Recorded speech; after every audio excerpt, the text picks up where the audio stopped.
Welcome to a journey through time, to a small island in San Francisco Bay that would become one of America's most legendary places. Close your eyes and drift with me as we explore the mysteries of Alcatraz, where history and enigma intertwine in the swirling fog. Long before any prison existed, before any walls were built, there was simply a rock. The Ohlone people, who lived along the bay for thousands of years, knew this island well. They would paddle their boats past it, observing the pelicans and seabirds that made it their home. The island stood windswept and barren, offering little shelter or resources. The indigenous peoples recognized its challenging nature and kept to the mainland shores, where life was more abundant and welcoming. In 1775, Spanish explorer Juan Manuel de Ayala sailed into the bay, charting these magnificent waters. When he observed the rocky island, he was captivated by the brown pelicans diving for fish in the churning waters. He named it La Isla de los Alcatrazes, the Island of the Pelicans. This name would eventually shorten to simply Alcatraz. Ayala's journals describe steep cliffs, no fresh water, and a strategic position at the bay's entrance. Yet the Spanish focused their efforts on the mainland, and the island remained a sanctuary for seabirds, untouched by human development. When the United States gained California in 1848, everything changed. Gold was discovered, and San Francisco transformed overnight into a booming city. Ships crowded the harbor from around the world. Military planners recognized that this vital port needed protection, and their attention turned to the island. President Millard Fillmore reserved Alcatraz for military use in 1850, beginning its transformation from bird sanctuary to fortress. Construction began in 1853. Workers transported stones, lumber, and equipment across the water, building artillery positions and barracks on the exposed rock. The Pacific winds challenged them daily, and fog could halt work for extended periods. Yet slowly the fortress took shape, walls rising from stone, creating one of the most formidable coastal defenses on the Pacific. In 1854, something beautiful emerged on this military island. A lighthouse was constructed, becoming the first lighthouse on the entire Pacific coast. Standing 80 feet tall, its light could be seen for 14 nautical miles on clear nights. A lighthouse keeper and his family took up residence, beginning a unique chapter of island life. The keeper's sacred responsibility was maintaining the light that guided ships safely through the bay. When fog rolled in, as it frequently did, the keeper would sound the fog bell, its deep tones echoing across the water, a comforting rhythm promising safe passage to sailors navigating blindly through the mist. The keeper's children experienced an extraordinary childhood, growing up on an island surrounded by water, with the entire bay as their playground. They learned to read the weather and understand maritime traffic. At night, families in San Francisco could see the lighthouse beams sweeping through darkness, a beautiful reminder of dedication to safety. During the Civil War years, Alcatraz evolved into a fully fortified installation. Though California was far from the primary battlefields, tensions existed along the west coast. The fort's armament grew to include 105 cannons, creating a formidable defensive position. Soldiers lived in barracks, maintaining artillery and standing ready. Letters home described their unique experience: constant wind, magnificent bay views, and the sense of being both close to civilization and separate from it. During this period, Alcatraz began a secondary function that would eventually become its primary purpose. The island started housing military personnel who required secure confinement. A wooden structure was built for this purpose. The same isolation that made Alcatraz defensively valuable made it suitable for detention. The combination seemed practical, though none could predict how completely this function would dominate the island's future. After the Civil War concluded, Alcatraz's role gradually shifted from coastal defense to military prison. By the 1870s, over 100 military prisoners lived on the island. The original wooden structures proved inadequate for this growing population. Between 1909 and 1912, a substantial new cell house was constructed, designed to accommodate 450 individuals.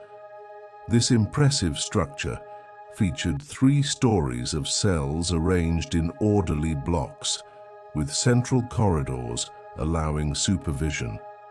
The architecture incorporated lessons from decades of prison design. Prisoners worked in island industries during this era. A large laundry operation processed clothing and linens for military installations throughout the Bay Area. Other work programs kept individuals occupied with productive activities. The island's isolation served multiple purposes.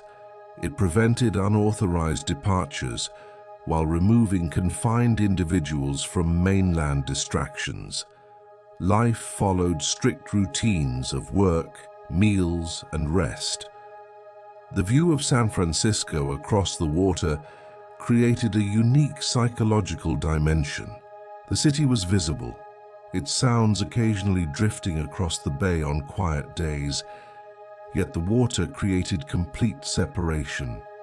This proximity to civilization while being removed from it became one of Alcatraz's defining characteristics. On April 18, 1906, the earth shook with tremendous force. The Great San Francisco earthquake, measuring approximately 7.9 in magnitude, devastated the city. Fires consumed entire neighborhoods, displacing hundreds of thousands. Alcatraz, built on solid rock, experienced shaking but suffered minor damage compared to the mainland destruction. In the earthquake's aftermath, Alcatraz served an unexpected humanitarian role. The island became temporary refuge for displaced civilians, with hundreds camping among the military facilities while the city recovered. For weeks, Alcatraz transformed from isolated military installation into a bustling community of soldiers, prisoners, and refugees all sharing the small island. This demonstrated the island's capacity to adapt to unexpected circumstances. Once the crisis passed, military officials assessed earthquake damage. While manageable, the event prompted discussions about modernizing facilities. Engineers developed plans for a new state-of-the-art cell house. Construction began in 1909 on what would become one of America's most substantial prison buildings. Built from reinforced concrete to withstand earthquakes and resist salt air deterioration, the new cell house represented advanced architecture for its time. By 1912, it stood complete, a massive concrete structure serving first as military prison, then later as the famous Federal Penitentiary. During the military prison decades, Alcatraz developed distinctive daily rhythms. Mornings began early, often with fog that gradually burned off. The sounds were unique: seabirds calling, waves against rocks, wind through structures, and organized sounds of military routine. Prisoners worked in various operations, contributing to the self-sufficiency island life required. The laundry processed enormous quantities of uniforms. Maintenance work kept buildings functional despite corrosive salt air. Food preparation supported both military garrison and prisoner population. Guards and military personnel lived on the island with their families during this era, creating a unique community. Children attended school. Families maintained households. Evening brought its own character. As darkness fell, the lighthouse beam began its nightly rotation. Lights from San Francisco created beautiful displays across the bay. The temperature would drop, fog might roll in, and the island settled into nighttime routines. By the late 1920s, discussions began about Alcatraz's future. Operating the military prison was expensive. Every supply required boat transport, and maintaining facilities in harsh salt air demanded constant investment. Meanwhile, American society faced new challenges. The Prohibition era had given rise to powerful organizations, and conventional facilities struggled with containment. Federal authorities recognized a need for a different kind of facility, one providing maximum security and true isolation. In 1933, a significant agreement was reached. Alcatraz would transfer from military to federal civilian control, transforming from military prison to federal penitentiary. This represented a major shift in the island's purpose. Military prisoners gradually transferred to other facilities, and planning began for federal operation. The timing aligned with broader initiatives to demonstrate strong law enforcement. The existing cell house would be retrofitted with enhanced security features.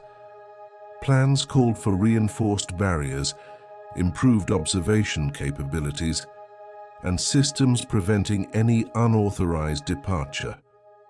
As 1933 turned to 34, workers modified the facility while officials developed new policies and procedures. The vision was clear. Alcatraz would become America's most secure federal prison, capable of holding individuals who had proven challenging to manage elsewhere. This transition marked the end of the military chapter and the beginning of the period that would make the island famous worldwide. In August 1934, the first federal prisoners arrived on Alcatraz, beginning a new and darker chapter in the island's story. And here, as the fog thickens around our tale and the distant sound of foghorns echo across imagined waters, we'll let this chapter of history settle into your dreams. In 1933, America was in a state of crisis. The Great Depression had brought the nation to its knees, and a new kind of criminal celebrity had risen from the chaos: the gangster. Men like Al Capone and Machine Gun Kelly were running organized crime empires, often from behind the bars of ordinary prisons. They bribed guards, intimidated witnesses, and continued their reign of terror, making a mockery of the justice system. The public was fed up, and they wanted action. That's when Attorney General Homer Cummings went to President Franklin Roosevelt with a radical idea. He proposed a new kind of prison, a place so remote, so secure, that it would be absolutely inescapable. A place not for rehabilitation, but for punishment and total isolation. Its purpose was simple: to take America's most dangerous criminals and break them. The location he had in mind: a rocky island in the middle of San Francisco Bay, recently abandoned by the military, Alcatraz. Roosevelt, seeing the political win, approved the plan. The legend of the Rock was about to begin. To turn this vision into reality, the government needed a special kind of leader. They found him in James A. Johnston, a no-nonsense administrator from San Quentin prison. Johnston was known for being strict but fair, and he was the perfect man for the job. He arrived on Alcatraz and personally oversaw its transformation from an old military fort into the most formidable prison on earth. The old iron bars were ripped out and replaced with tool-proof steel. Gun galleries were built high above the cell blocks, allowing armed guards to watch every move without ever being in reach of the inmates. Metal detectors were installed. Johnston created a system of constant inmate counts, 12 formal counts a day, with informal counts anytime prisoners moved. He even made it a rule that all guards and their families had to live on the island, creating a strange, isolated community of law-keepers and lawbreakers sharing the same 22 acres of rock. On August 11, 1934, the first wave of prisoners arrived.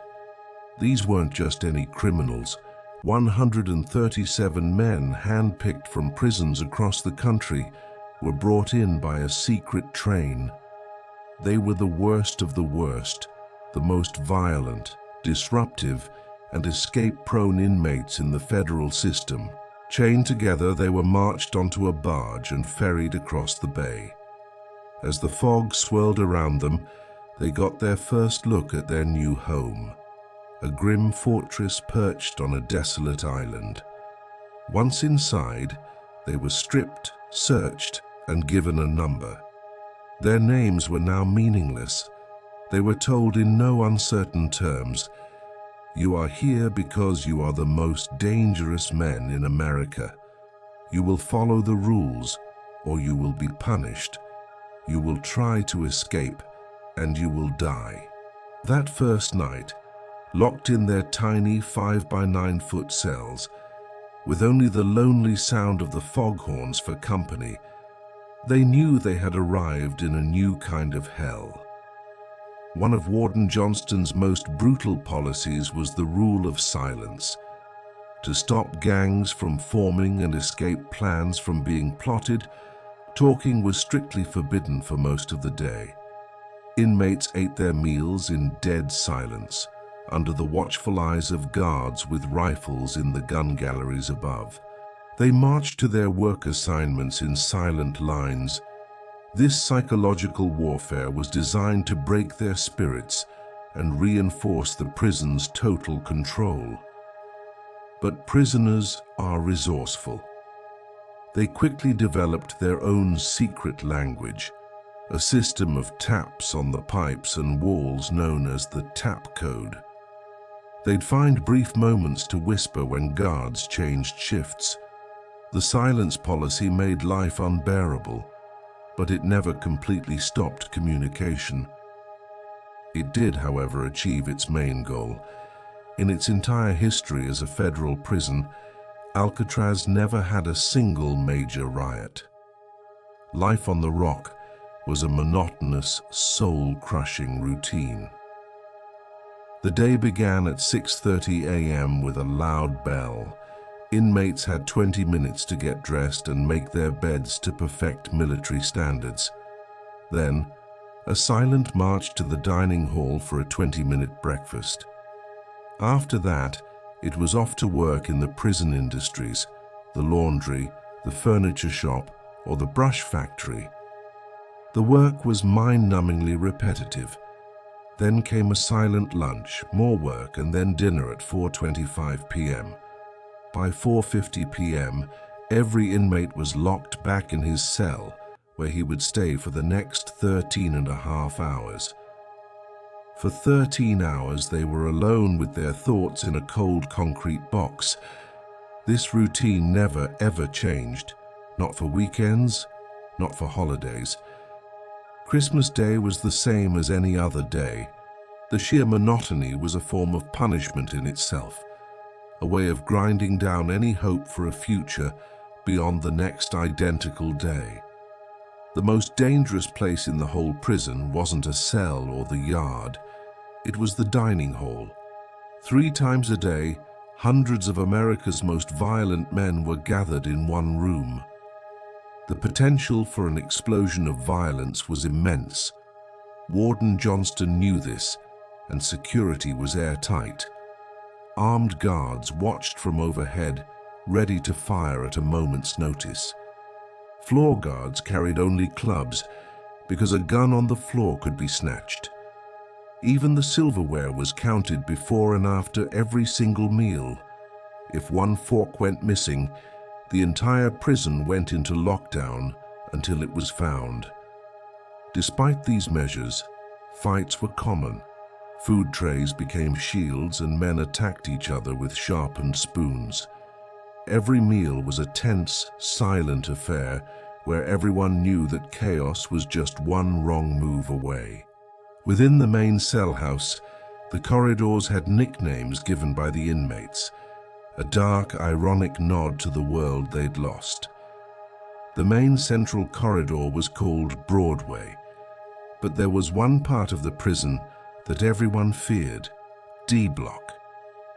This was the segregation unit, where the most troublesome inmates were sent. Here, you spent 23 hours a day in solitary confinement. And inside, D Block was a place known only as the Hole. These were 6 cells with solid steel doors that blocked out all light and sound.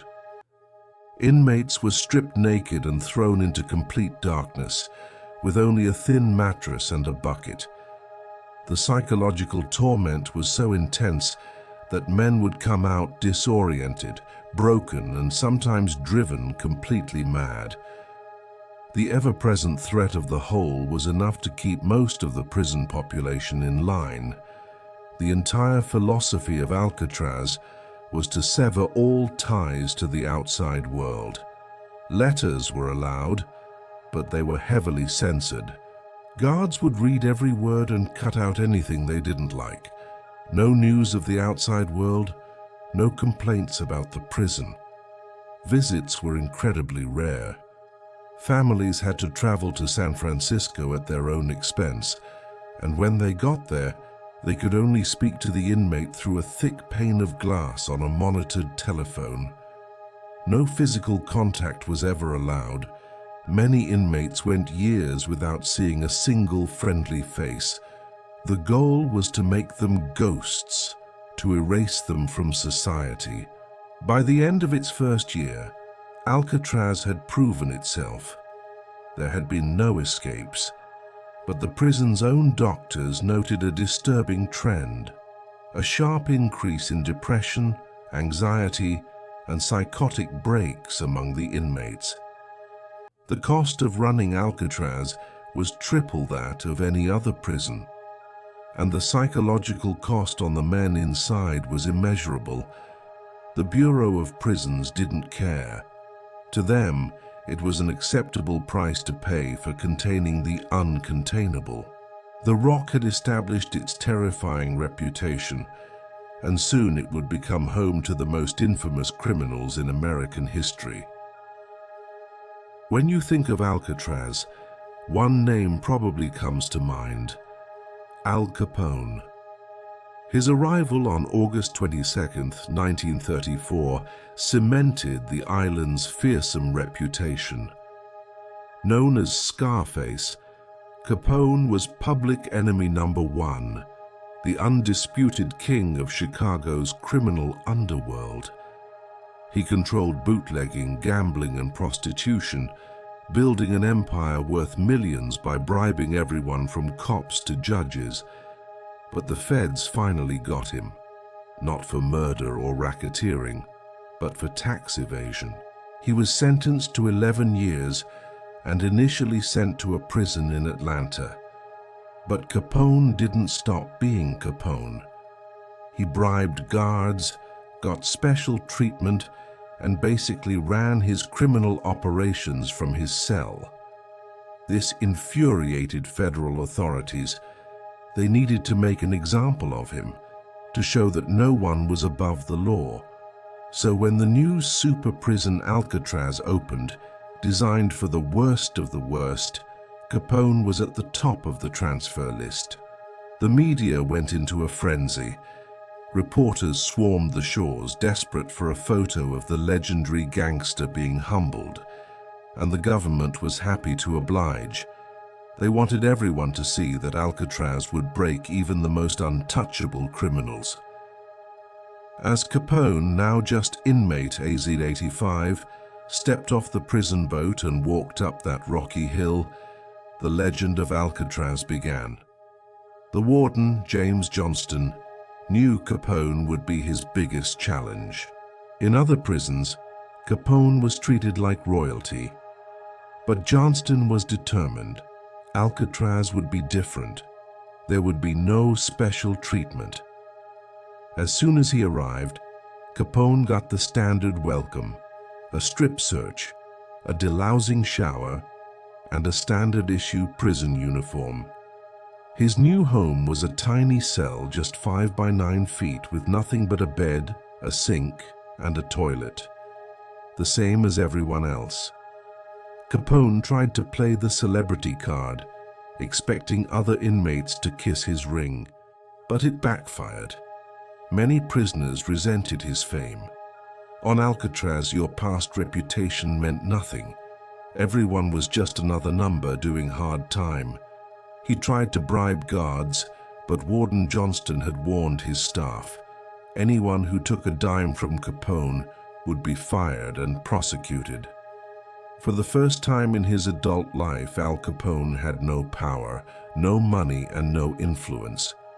He was just another inmate. His new job? The prison laundry. Imagine the scene. The man who once ran Chicago was now sorting dirty clothes and operating industrial washing machines in a hot, steamy, noisy room. He was taking orders, not giving them. This new reality was a shock, but things were about to get worse. One day in the shower room, another inmate, a bank robber named James Lucas, attacked Capone with a pair of scissors. Guards broke it up before he was seriously hurt, but the damage was done. The attack shattered Capone's aura of invincibility.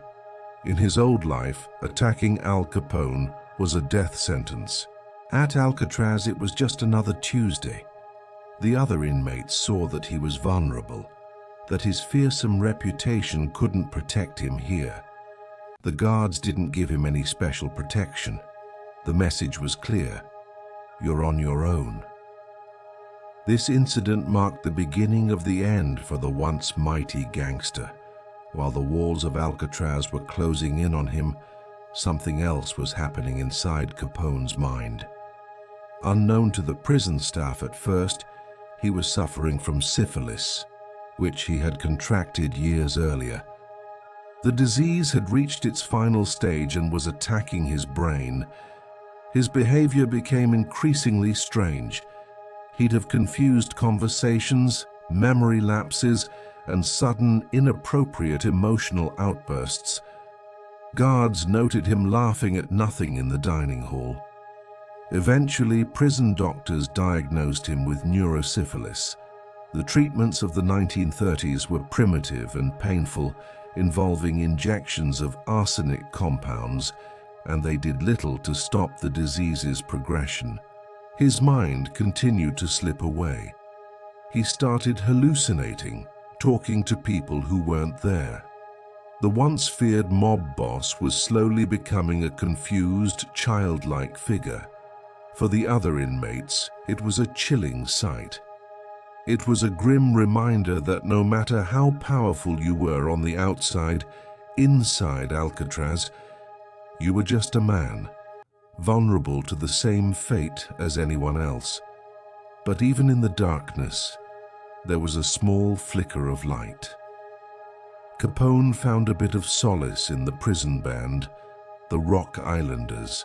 Warden Johnston, for all his strictness, knew that a little recreation could help manage the prison's tense atmosphere. Capone played the banjo, an instrument he'd learned as a kid. For a few hours a week, The music was an escape from the crushing reality of his life and his deteriorating mind. During practice, the strict rule of silence was relaxed, and the men could actually talk to each other about the music. Capone loved these sessions, but even this small joy was tainted by his illness. He'd miss notes, forget arrangements, and sometimes just stop playing mid-song, lost and confused. Eventually he was just a symbolic member, sitting with the band, banjo in hand, a shadow of the man he once was. The image of the great Al Capone struggling to play a simple tune on his banjo became the ultimate symbol of his tragic fall from power. From inside Alcatraz, Capone desperately tried to maintain control of his criminal empire, but the prison's security was designed to make that impossible. Every letter he wrote was read and censored by guards. Any hint of coded messages or business talk, and the black ink would come out, making the letter almost unreadable. He could only write to his wife, May, and his mother. When they visited, it was through bulletproof glass, speaking over a monitored telephone. May was devastated watching her husband's mind crumble before her eyes, unable to even hold his hand. Any attempt by Capone to pass a coded message would end the visit immediately. Cut off from his leadership, his organization in Chicago fell apart. His lieutenants fought for control, rivals moved in, and the Capone empire disintegrated.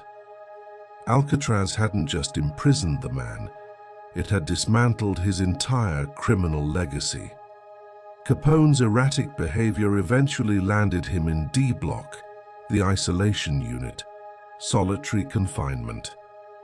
Here he was locked in a cell 23 hours a day, with only 1 hour of exercise in a small caged yard, completely alone. This total isolation accelerated his mental decline. He spent his days arguing with hallucinations and talking to invisible companions. He became so passive and confused that he was no longer a threat to anyone. After several months, he was moved back to the general population, but he was a ghost of his former self. He shuffled through the daily routine, barely aware of his surroundings. This was the Alcatraz effect. The prison built its reputation on the famous criminals it held, and in turn, it destroyed their reputations.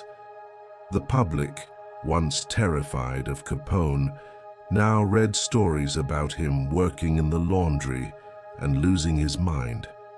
They loved seeing the mighty fall. By 1938, Capone was no longer the public enemy he once was. He was a sick man who posed no security risk. Keeping him at Alcatraz, a prison for hardened criminals, no longer made sense. On January 6, 1939, after 4.5 years on the Rock, Capone was quietly transferred to a federal correctional facility in California, better equipped to handle his medical needs. The man who left Alcatraz was a shell of the powerful gangster who had arrived. His eyes were vacant, his mind gone. Capone was eventually released from custody later that year and lived out the rest of his days at his Florida estate, cared for by his wife, May. The syphilis had left him with the mental capacity of a child. He died in 1947. Capone's story became a permanent part of the Alcatraz legend. For law enforcement, it was proof that the system worked. They had taken America's most powerful gangster and completely neutralized him. But for others, it raised troubling questions about the human cost of such harsh punishment. Was this justice, or was it just cruelty? The story of Al Capone's time on the Rock served as a clear warning to the entire criminal underworld. Defy the federal government and you could end up just like him, broken, forgotten, and destroyed by Alcatraz. He was one of the most notorious gangsters of the 1930s, a man whose very nickname struck fear into the public. George "Machine Gun" Kelly. His persona was so terrifying, his crimes so brazen, that he was sent to the one place designed to hold America's worst criminals, Alcatraz. But the story of what happened to Machine Gun Kelly on the Rock is not what you'd expect. It's a tale that exposes the strange truth behind the legend and asks a question that haunted Alcatraz for its entire existence. George Kelly Barnes wasn't born a criminal mastermind. He was a small-time bootlegger until his ambitious wife, Catherine, saw potential. She bought him a machine gun, coached him, and crafted the fearsome image of Machine Gun Kelly. She spread stories of his deadly accuracy, creating a myth the newspapers couldn't resist. This myth-making peaked in 1933 when Kelly's gang kidnapped wealthy oilman Charles Urschel, demanding a staggering $200,000 ransom. The crime shocked the nation. After 9 days, Urschel was released unharmed, but he had a secret weapon, an incredible memory. Despite being blindfolded, he remembered sounds, smells, even the flight paths of airplanes overhead. His detailed recollections led the FBI directly to the culprits. The manhunt was on.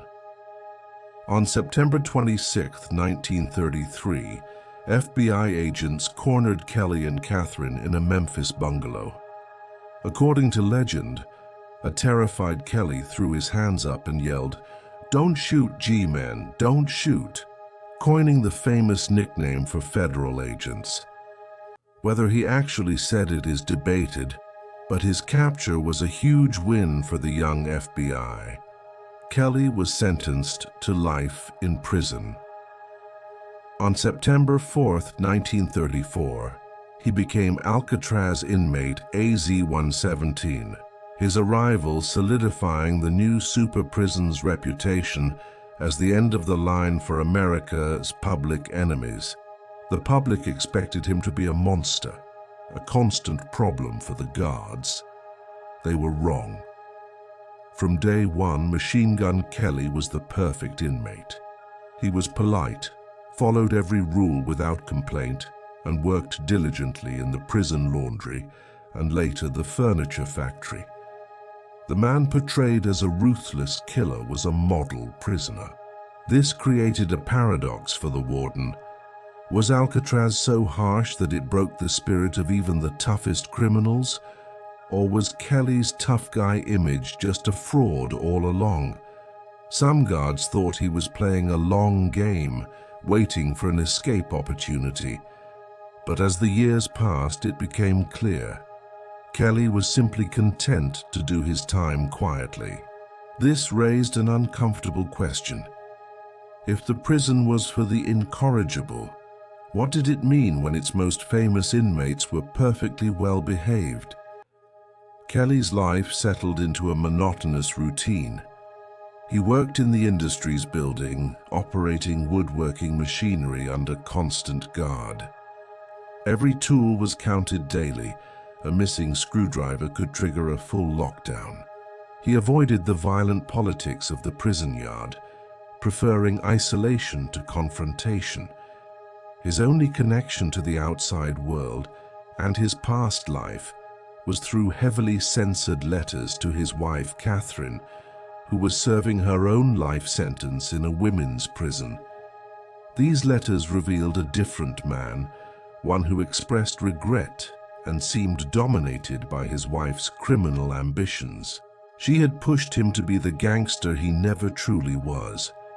Reading their correspondence, guards saw not a kingpin, but a weak man who had gotten in over his head.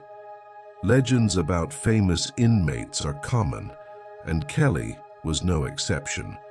One of the most popular myths is that he threw himself a secret birthday party in his cell, complete with smuggled treats and decorations. It's a great story appearing in books and documentaries, but it never happened. Prison records show his birthdays passed just like any other day: work, eat, lockdown. The truth of Kelly's time on the Rock was far more mundane. He was an aging man quietly serving his sentence, a living ghost of his own fearsome reputation. As the years ground on, the cold, damp fog of Alcatraz took its toll. Kelly developed chronic respiratory problems and heart disease. His body, like those of many long-term inmates, began to break down. His work assignments became lighter, eventually moving to the quiet of the prison library. By the late 1940s, officials began debating his future. Keeping an aging, sick, and perfectly compliant prisoner in the nation's most expensive, high-security prison seemed pointless. In 1951, after 17 years at Alcatraz, Machine Gun Kelly was quietly transferred to Leavenworth Penitentiary in Kansas. His notoriety had faded, and the transfer barely made the news. On July 18, 1954, George Machine Gun Kelly died of a heart attack at Leavenworth at the age of 59. He had spent his last 21 years behind bars. His legacy quickly vanished, unlike Capone's. He became a historical footnote, a prime example of how media hype can create a monster. He was a competent criminal, but his fearsome reputation, largely built by his wife and the press, was what ultimately sent him to America's most infamous prison.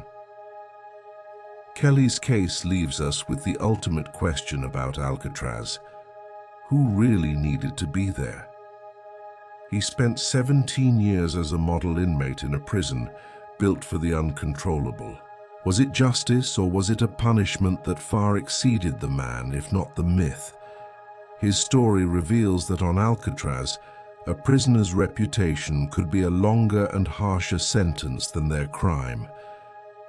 You might know the name Robert Stroud as the gentle, misunderstood Birdman of Alcatraz, thanks to a famous book and a classic Hollywood movie.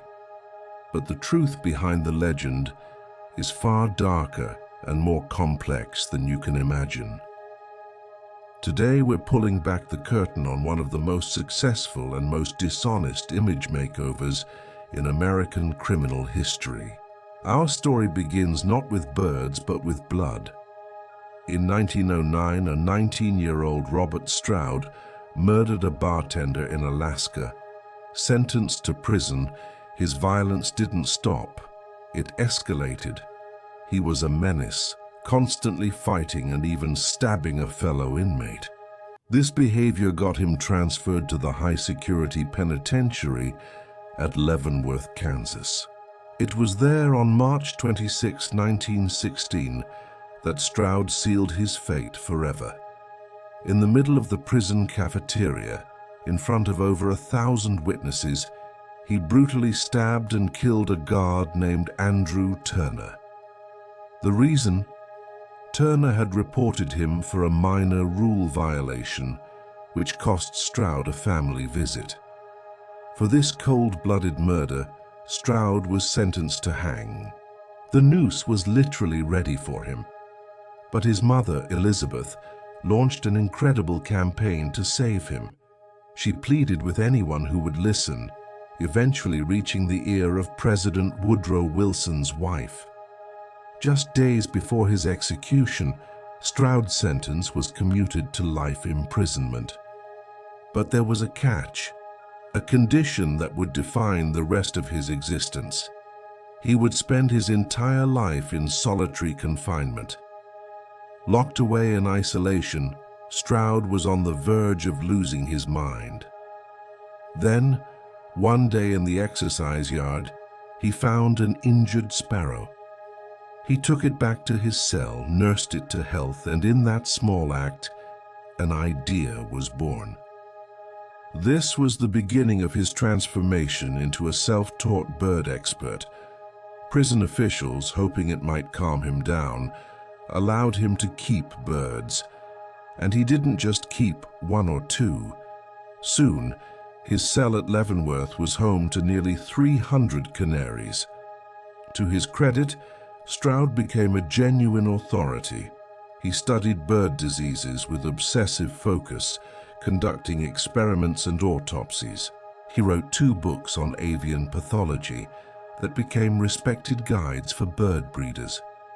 He even ran a small mail-order business from his cell, selling birds and homemade remedies. But the old Stroud was never far from the surface. He was arrogant, manipulative, and used his bird business to demand special treatment, creating headaches for the prison staff. His cell was reportedly filthy and smelled terrible. By 1942, the officials at Leavenworth had had enough. They decided to send him to a place where his manipulations wouldn't work: Alcatraz. When Stroud, now inmate AZ-594, arrived on the Rock, he expected to continue his bird research. Warden James Johnston shut that down immediately. No birds, no special privileges. Alcatraz was for punishment, not hobbies. Stroud was devastated. He was stripped of the one thing that had given him an identity for 20 years. He fell into a deep depression, confined to a tiny cell in D Block, the prison's segregation unit. He spent the next 17 years on Alcatraz in total isolation. 1 hour of solitary exercise a day in a cage on the roof. Meals passed through a slot in his cell door.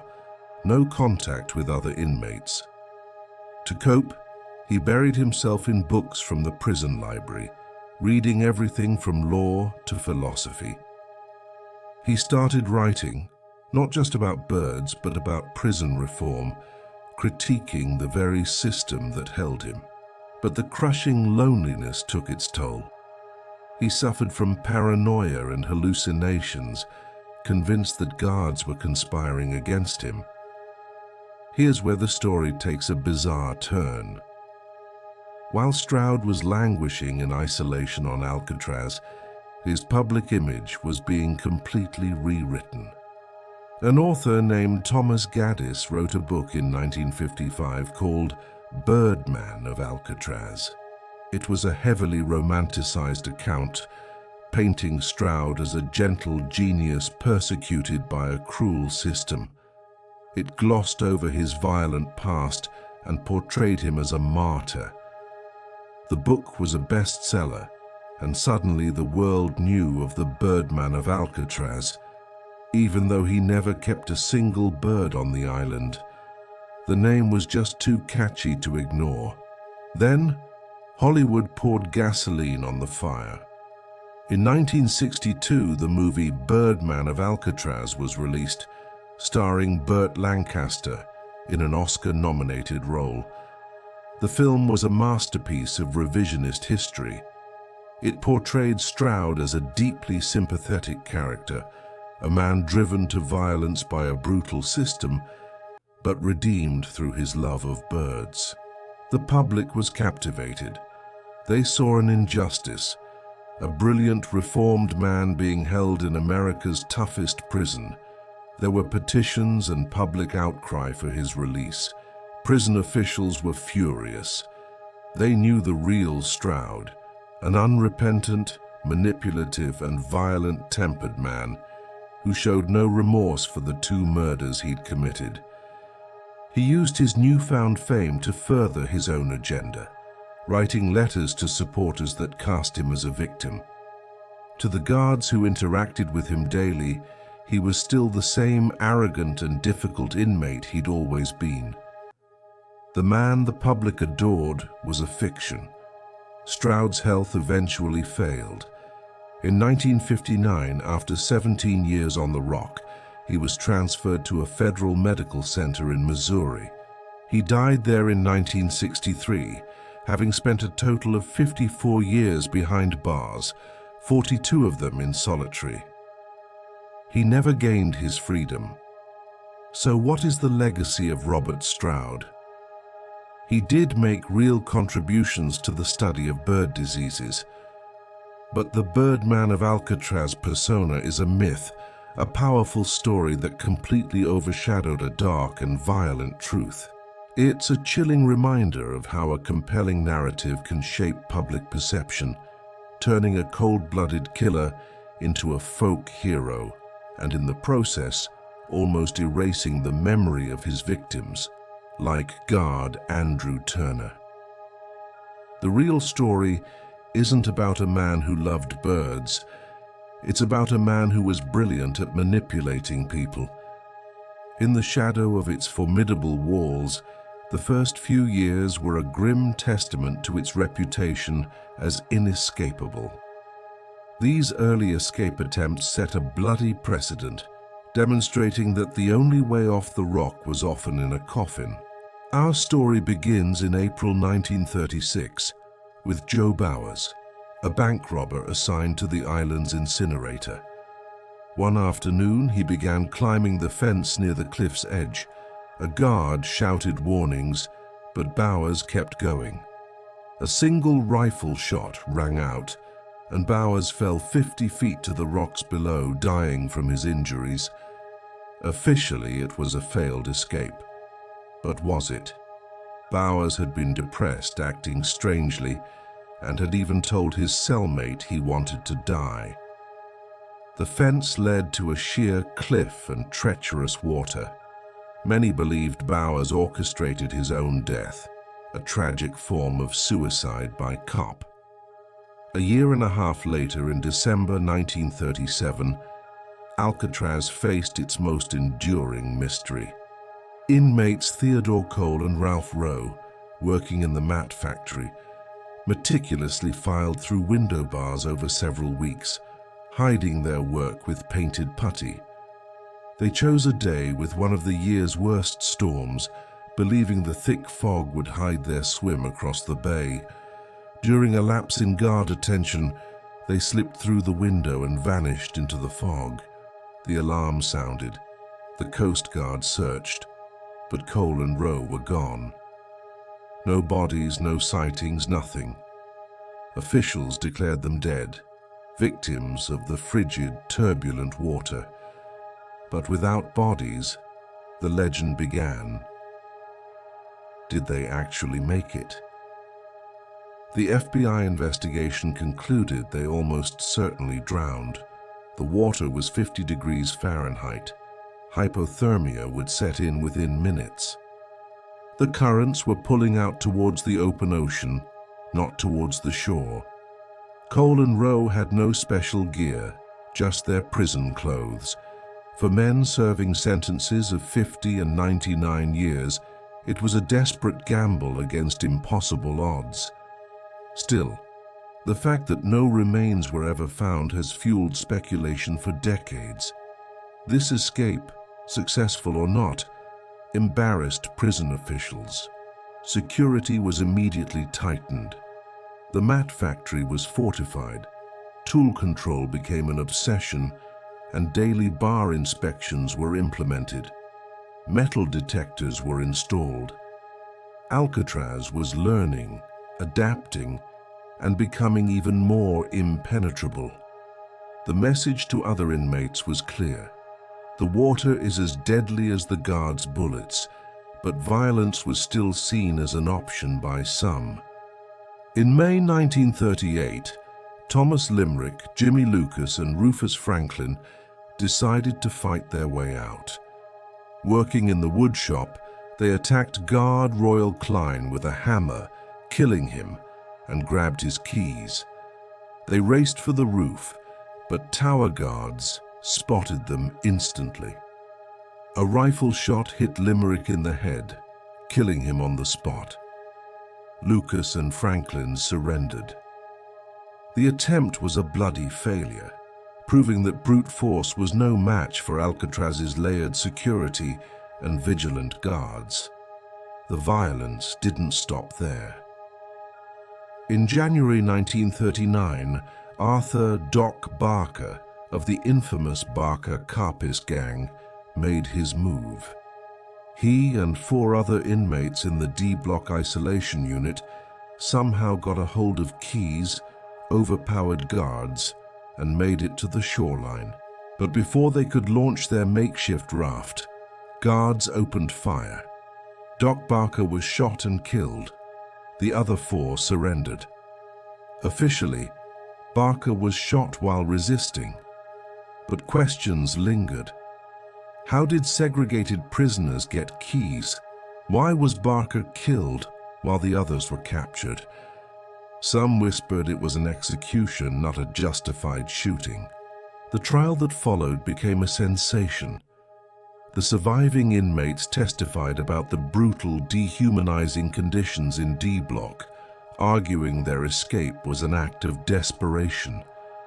This gave rise to the Alcatraz defense, claiming the prison itself drove men mad. While the defense didn't get them acquitted, it shone a harsh public light on the prison's methods. With each attempt, Alcatraz evolved. Tool control became obsessive, with every single tool painted, numbered, and counted relentlessly. Bars were upgraded to tool-proof steel, more lights, more guards, better communication systems. The prison was becoming a fortress of perfect, overlapping security. If one layer failed, another was waiting. For the inmates left behind, the psychological toll was immense. The stories of Bowers, Limerick, and Barker were grim warnings. The mystery of Cole and Rose served as a sliver of hope for some, but a cautionary tale for most. The realization that escape likely meant death created a pressure cooker of despair. Some inmates resigned themselves to their fate, becoming model prisoners. Others became obsessed, their every waking moment dedicated to finding a crack in the fortress. Depression, anxiety, and psychosis became rampant. The early escapes had cemented Alcatraz's reputation as inescapable, but that reputation was built on a foundation of blood, mystery, and broken minds. The inmates learned their lessons, and in the years to come, they would devise even more sophisticated and daring plans to challenge the unchallengeable. In early 1946, deep within the fortress of Alcatraz, a plan was taking shape. 6 inmates, led by a Kentucky bank robber named Bernard Coy, were about to orchestrate the most violent escape attempt in the prison's notorious history. Coy was clever and observant. For months he'd watched the guards, studied the routines, and identified a critical flaw in the prison's security. High above the cell blocks in the elevated gun gallery, the protective bars were spaced just a little too wide. Coy, a thin and wiry man, believed he could squeeze through. His co-conspirators were a hardened group: Joseph Kretzer, a brutal killer; Marvin Hubbard, a kidnapper; Sam Shockley, a violent inmate with diminished mental capacity; Miran Thompson, another kidnapper; and Clarence Carnes, the youngest prisoner on the Rock at just 19 years old. Their plan was audacious: seize weapons from the gun gallery, capture guards as hostages, get the key to the recreation yard, and escape into the San Francisco Bay during the chaos. They knew guards would have to die, and they accepted it. On the afternoon of May 2nd, the plan was set in motion. While most inmates were locked in their cells, Coy, on a work detail, ambushed guard William Miller from behind.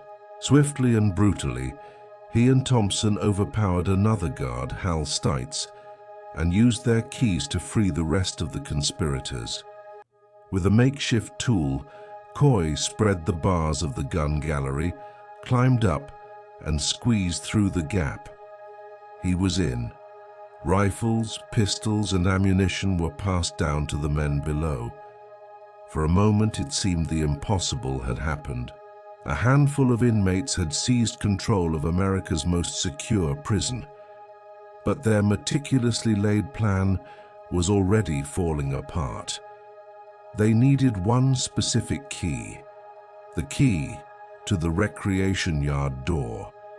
It was their only way out. They tore through the guards' pockets, beating and threatening them, but the key wasn't there.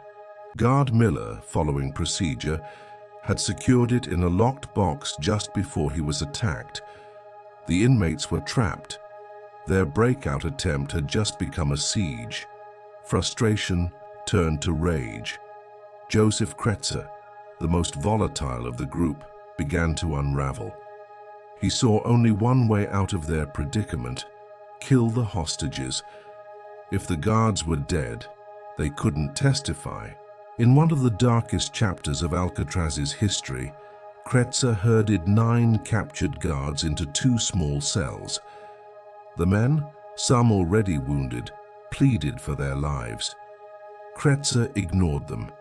He raised a rifle and opened fire, shooting them one by one at point-blank range. The cell house echoed with gunfire as blood pooled on the concrete floor. Believing he had killed them all, Kretzer walked away. Miraculously, none of the guards died instantly.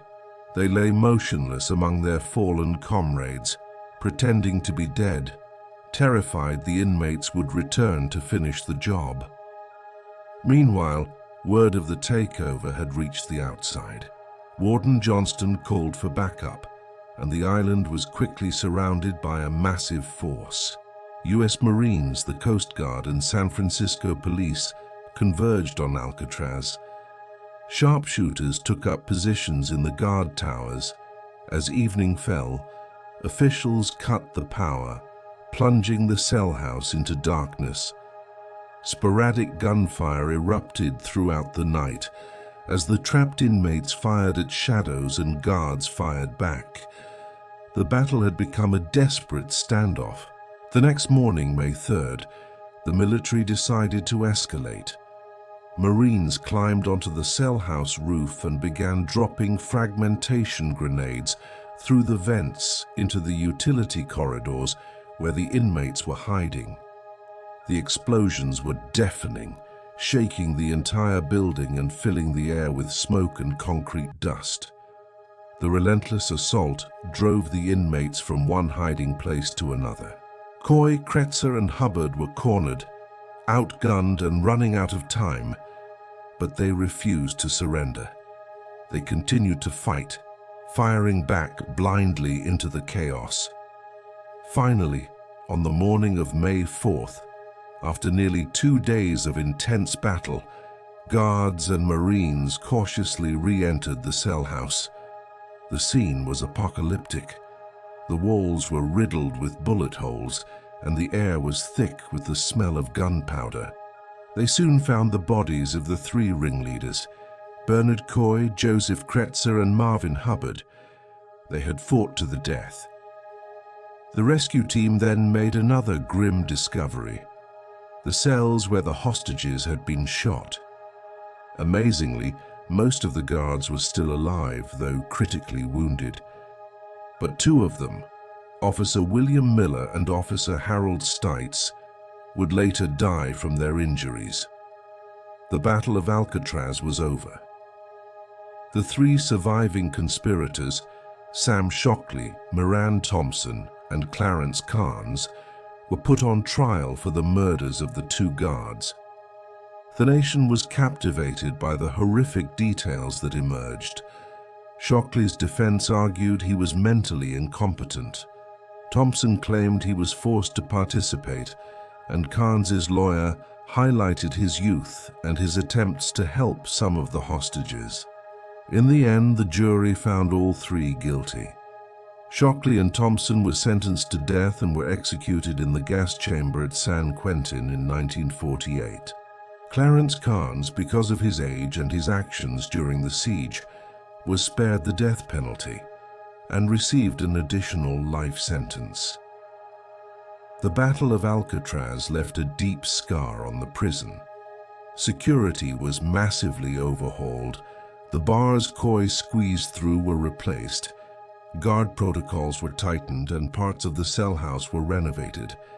The atmosphere on the rock changed forever. The casual trust that had existed between some guards and inmates was gone, replaced by suspicion and fear. The battle cemented Alcatraz's reputation as America's most brutal prison, but it also served as a dark reminder of the desperation and violence that can erupt when hope is lost. The psychological wounds, for both the guards who survived and the families of those who died, would never fully heal. The grim routine of Alcatraz eventually resumed, but the ghosts of May 1946 would forever haunt its cold, empty corridors. Every single morning at Alcatraz started the exact same way. A soul-crushing routine designed for one thing: absolute control. At 6:30 a.m. sharp, a harsh electric bell would scream through the cell house, jolting inmates awake. Guards immediately started the morning count, walking the tiers, visually confirming every single prisoner was alive and present. Inmates had to stand at their cell doors, faces visible. If you were too slow, you were disciplined. The count took 20 minutes, a methodical check of every cell. Once the count cleared, the cells were unlocked, tier by tier. You had exactly 20 minutes. Use the toilet, wash your face at the tiny sink, get into your uniform, and make your bed to military specifications. And I mean strict. Sheets had to have perfect hospital corners, blankets folded just so. Guards would inspect them later, and a messy bed meant a disciplinary report. At 6:50 a.m., a second bell. The cells opened, and inmates filed out in dead silence. They formed lines, then marched to the dining hall in precise formation. 3 men abreast, arm's length apart. Above them, guards watched from the gun galleries, fingers near the triggers of their rifles, ready for any disturbance.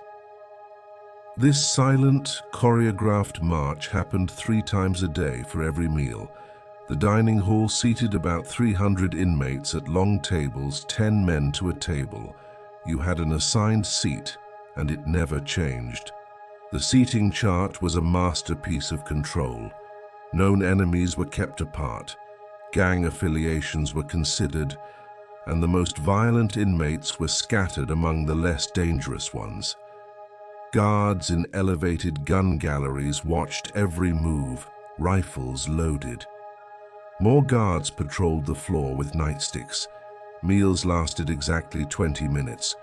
The food was adequate but monotonous. Think beans, potatoes, bread. Fresh fruit was a rare luxury. And during all this, conversation was forbidden. The silent system was in full effect. Of course, inmates found ways to communicate. A quick whisper, a subtle hand signal, a note passed in a napkin. But if you got caught, you'd face punishment. The tension was something you could feel in the air. 300 violent men, eating in silence, under constant armed surveillance. Everyone knew a simple argument could explode into a life-or-death situation in seconds. After breakfast, it was time for work. Nearly every inmate had a job, because idle hands were seen as dangerous. They worked in the laundry, the furniture factory, the tailor shop, or doing maintenance. The prison actually produced goods sold to the government, making it partially self-sustaining. But security was always number one. Tools were counted obsessively. If a single screwdriver went missing, the entire prison went into lockdown until it was found. That meant strip searches, cell searches, everything grinding to a halt for hours. The work itself was designed to be monotonous. No tasks that could teach you skills for escaping. You operated a machine, assembled furniture, or did repetitive labor that dulled your mind. For some, it was a welcome distraction from the tiny cell. For others, it was just exploitation. They were paid pennies an hour for labor that profited the government, and that resentment was always simmering just below the surface. Weekend afternoons brought a small taste of freedom, recreation time in the yard. It was a concrete area, surrounded by high walls and gun towers. Inmates could exercise, play baseball, or just walk in circles. The baseball games got incredibly competitive. For a few hours, you could almost forget you were in prison, just lost in the game. But the yard was also a place of violence. Grudges would erupt into fights, and gang conflicts could turn into brawls. Guards in the towers would fire warning shots. If the fighting didn't stop, they'd fire into the crowd. You learned to hit the dirt fast when you heard a gunshot. The prison library was one of the few places you could find a real mental escape. It had thousands of books. Inmates could check them out and read in their cells during the long lockdown hours. Through books, you could travel anywhere, live different lives, and fill your mind with something other than prison life.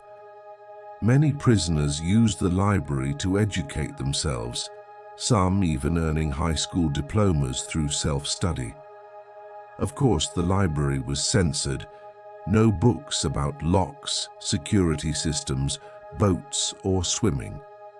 But it was still a lifeline, a crucial tool for keeping your sanity. Then came the evening lockdown. At 4:50 p.m. after dinner, you were locked in your cell for the night, for the next 13 hours. This was the most psychologically damaging part of the routine. 13 hours alone in a 5-by-9-foot box with nothing but your thoughts.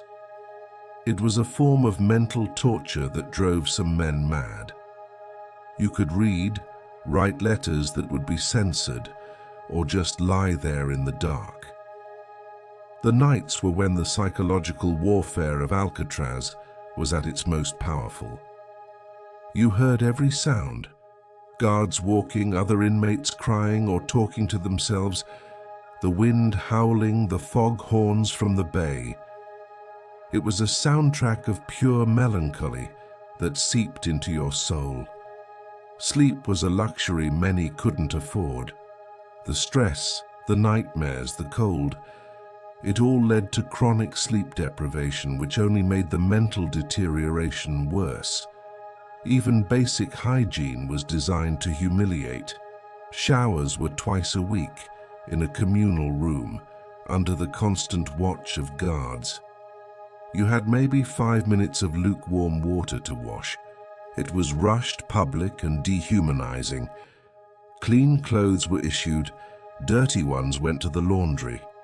Haircuts were uniform, with no personal expression allowed. Dental care was brutal. Problem teeth were simply pulled out. Many long-term inmates lost most of their teeth.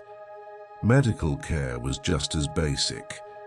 You learned to endure pain and illness because complaining was often seen as faking it.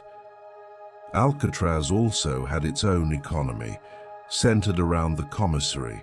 Inmates could use money earned from work or sent by family to buy things like cigarettes, candy, and stamps. Cigarettes became the de facto currency. You could trade them for services, for protection, or for contraband. This created a hierarchy. Inmates with family money could afford luxuries, while those without had nothing. This inequality led to resentment, debt, and sometimes violence. A new inmate had to learn the rules of this underground economy fast, or risk becoming a victim. Living under these conditions took a heavy toll.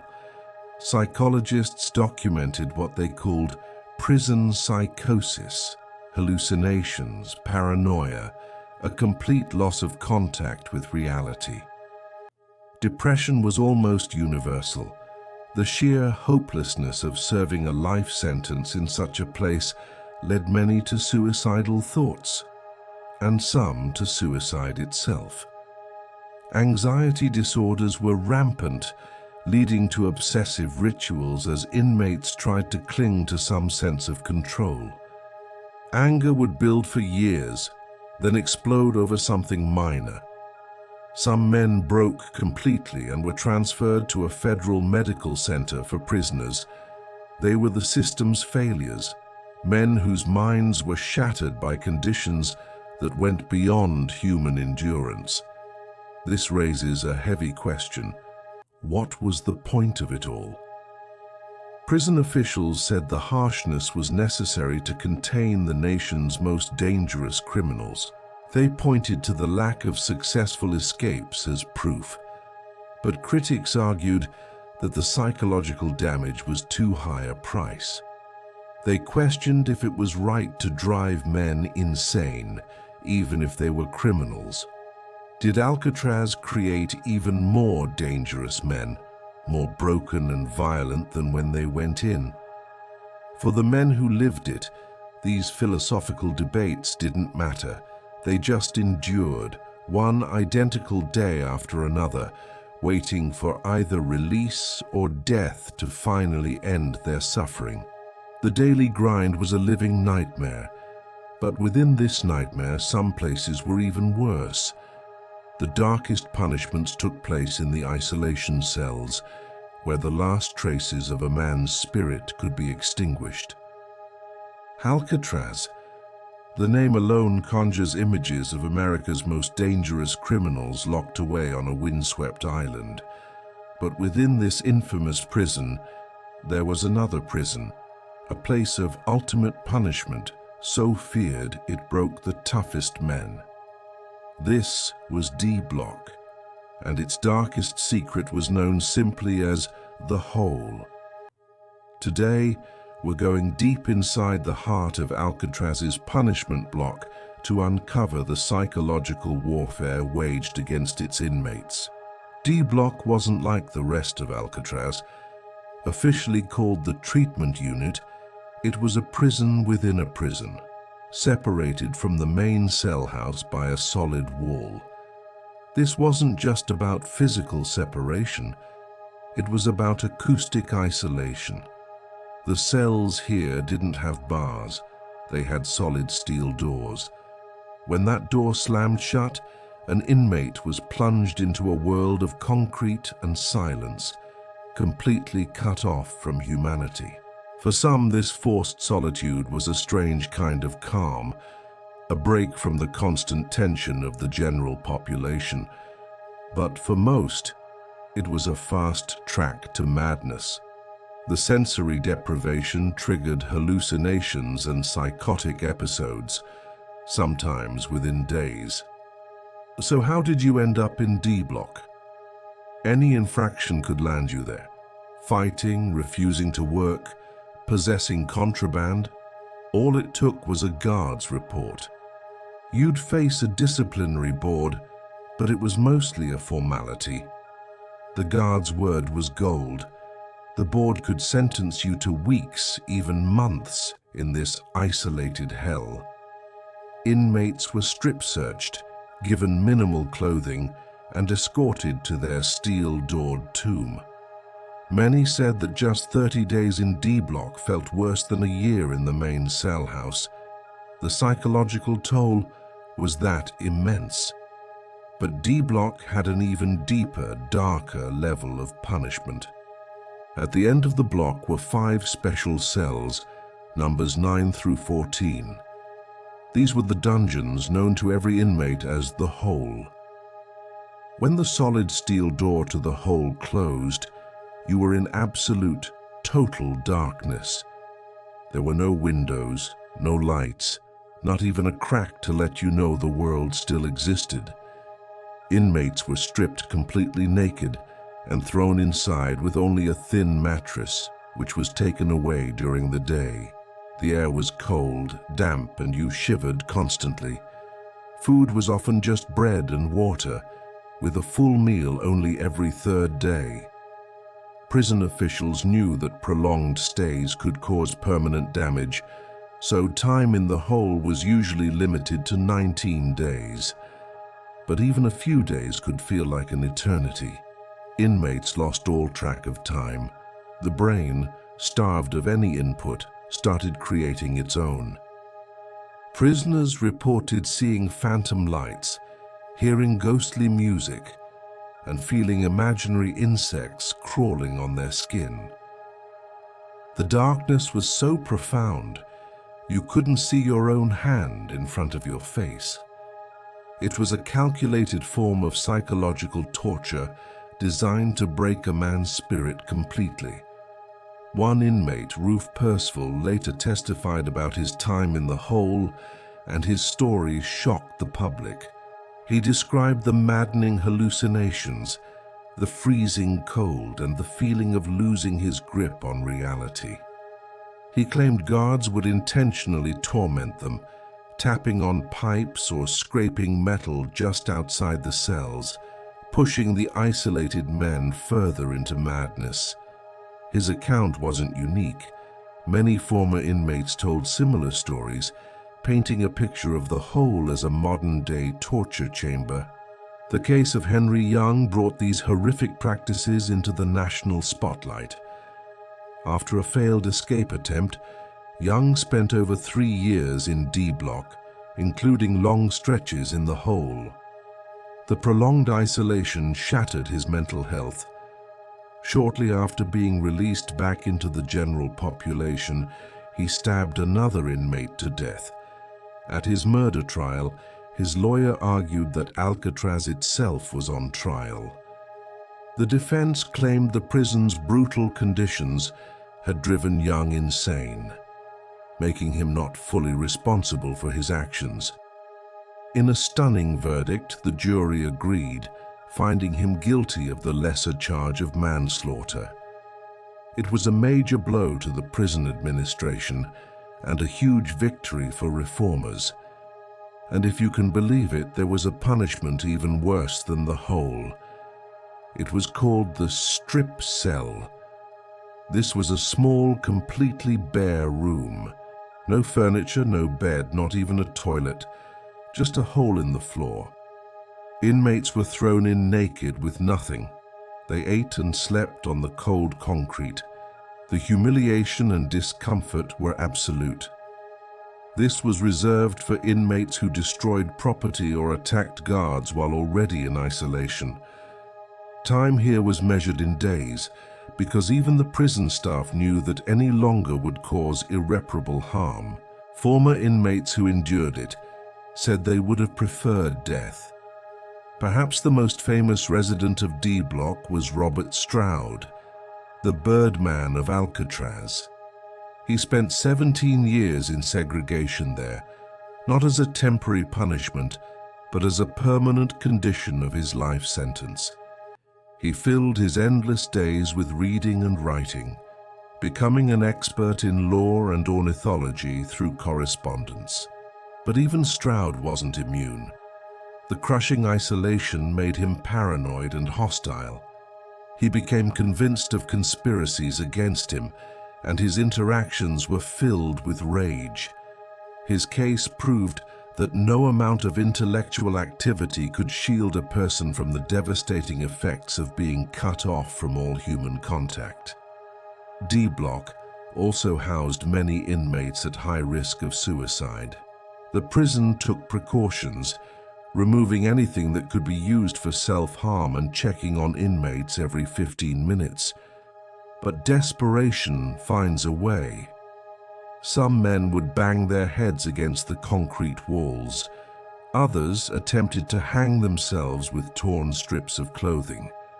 Every suicide was a tragic testament to the sheer hopelessness felt within those walls. By the 1950s, the world was changing. Critics, reformers, and even some prison officials began to question the ethics of psychological torture. They argued that while physical abuse was outlawed, the mental anguish inflicted in places like D-Block was just as cruel and unusual. The United Nations would later classify prolonged solitary confinement as a form of torture. The constant controversy and the shifting standards of what constituted humane punishment were nails in the coffin for the Rock. Alcatraz, once a symbol of unyielding justice, was starting to look like a barbaric relic. The ethical debates, the high costs, and the prison's decaying structure all led to its eventual closure in 1963. The era of D-Block and the Hole was over, but the stories of the men who endured it serve as a chilling reminder of the profound psychological price of total isolation. Ever wondered what it takes to even think about escaping the world's most inescapable prison? By the 1950s, the inmates of Alcatraz knew the score. Any shot at freedom wasn't about a mad dash to the water. It was a long game, a mental marathon requiring insane patience and a willingness to stare death in the face. The early messy attempts had taught them one thing: plan or perish. But planning an escape wasn't just about getting out. It was a lifeline. In the crushing monotony of prison life, it gave inmates a purpose, a secret project that kept their minds sharp. It was like a high-stakes chess match against the guards. Some inmates became obsessed, studying every inch of the prison's security, identifying tiny cracks in the armor. They'd whisper theories to trusted friends, refining their impossible ideas. The guards even knew this happened, and they mostly let it slide as long as it stayed theoretical. But how could you tell a daydreamer from a deadly serious plotter? That was the million-dollar question. Take Floyd Hamilton, a former buddy of Bonnie and Clyde. In 1943, he came incredibly close. Working in the mat shop gave him access near the shore. His plan was genius in its simplicity. Hide on the island until everyone thought he'd drowned. He built a makeshift raft and life jacket, then vanished during a head count.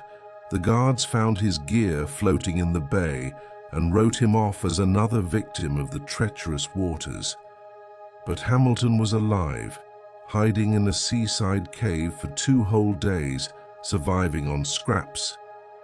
His plan was to wait for a boat to pass close by, but his luck ran out. He was discovered weak and starving and hauled back to solitary. Though he failed, Hamilton proved something terrifying to the warden. The island had secrets. There were hiding spots they never knew existed. Then there was John Giles. In 1945, he attempted the most audacious escape of all. He just walked out.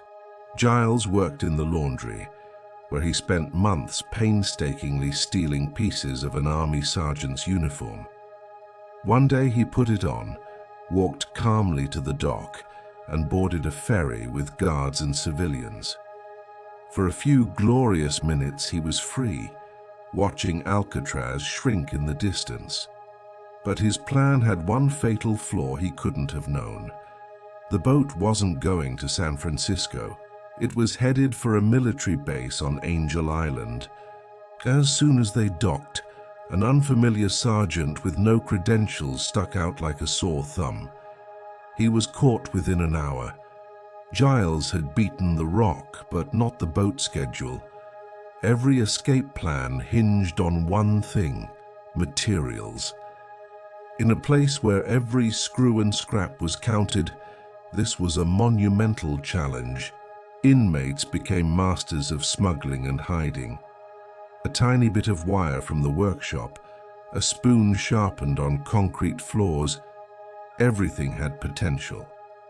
They'd carve secret compartments into their cell walls, hidden behind posters, or stashed contraband in plumbing pipes. They even made drills from fan motors. Every tool was a treasure, a secret that could mean the difference between life and death. Another huge problem was flotation. How do you build a life raft in a 5 by 9 foot cell? Some guys tried waterproofing their raincoats with soap. Others painstakingly assembled tiny wood scraps into a frame. The most famous escapees, as we'll see, took this to a whole new level. They spent months stitching stolen raincoats together, using glue from the workshop to seal the seams, creating inflatable life vests and a raft. They had to rely on pure theory and hope, because there was no way to test their creations until they were in the freezing, churning waters of the bay. To pull off something so complex, you needed to talk. But how? Alcatraz was built to keep men isolated. So, they invented their own ways. There was the prison telegraph, tapping codes on pipes to send messages cell by cell. In the workshops, they mastered the art of talking without moving their lips. Notes were passed in the dining hall, hidden in napkins.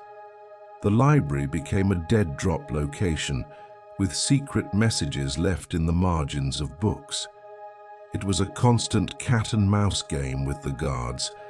Just as important as tools and communication was knowing the enemy's every move.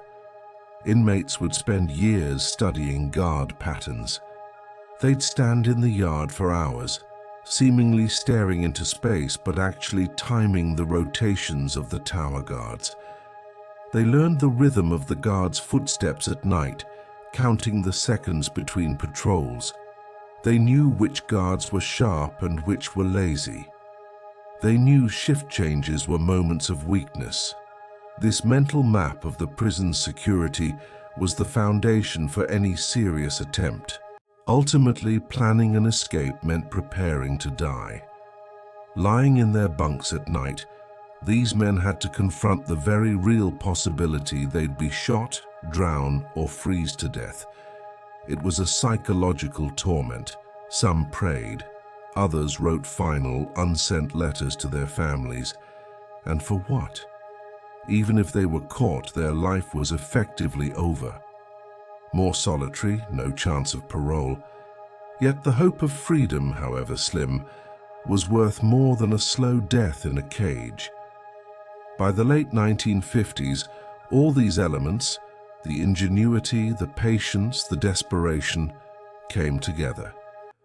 A small group of men, led by the brilliant Frank Morris, alongside brothers John and Clarence Anglin and Alan West, began to piece together the perfect plan. They were all escape artists who had been sent to Alcatraz because no other prison could hold them. Their cells were next to each other, allowing them to coordinate. For months, which turned into years, they worked.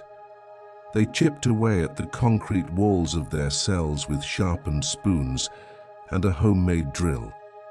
They crafted dummy heads from soap, toilet paper, and real human hair from the barbershop to fool the night guards. They built that inflatable raft from over 50 stolen raincoats. Their plan was a masterpiece of audacity. They would slip out of their cells at night, climb through a utility corridor, get to the roof, scramble down a drain pipe, and launch their raft into the bay. It was a plan with 1,000 ways to fail, but these men were different. They had studied, they had prepared, and they were willing to risk everything. Their attempt would become the single greatest mystery in Alcatraz history, leaving everyone to wonder, did they make it? On the night of June 11th, 1962, 3 men vanished from the most secure prison in America. They left behind a mystery that endures to this day. This is the story of the great escape from Alcatraz. It all started with a group of men who were more than just inmates. They were master escape artists. Frank Morris, with an IQ of 133, was the brain. He'd broken out of other prisons before. Then there were the Anglin brothers, John and Clarence, who once swam through shark-infested waters to escape a Florida prison. These weren't desperate rookies. They were professionals facing their final boss, Alcatraz. They discovered the prison's fatal flaw. Decades of salt air had weakened the concrete around the ventilation grates in their cells. It was crumbling. Behind those grates lay an unguarded utility corridor, a secret highway leading straight to the roof. Their plan was born. Starting in late 1961, the real work began. Using spoons stolen from the dining hall, they painstakingly chipped away at the concrete. The noise was a huge risk, so they timed their digging to coincide with the prison's music hour. The sound of accordions and other instruments masked the scrape, scrape, scrape of their makeshift tools. Night after night, month after month, the holes grew larger, hidden during the day by fake grates made of painted cardboard. But getting out of the cell was only step one. They had to trick the guards during the nightly counts. This is where their plan reached a new level of genius. They decided to build decoys, dummy heads, to leave in their beds. They gathered hair clippings from the barbershop floor. They mixed soap and toilet paper into a papier-mâché-like paste to sculpt the heads. They used paint from the art supplies to get the flesh tones just right.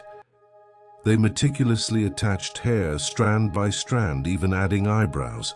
In the dim flashlight beam of a guard doing a quick check, these crude sculptures looked astonishingly real.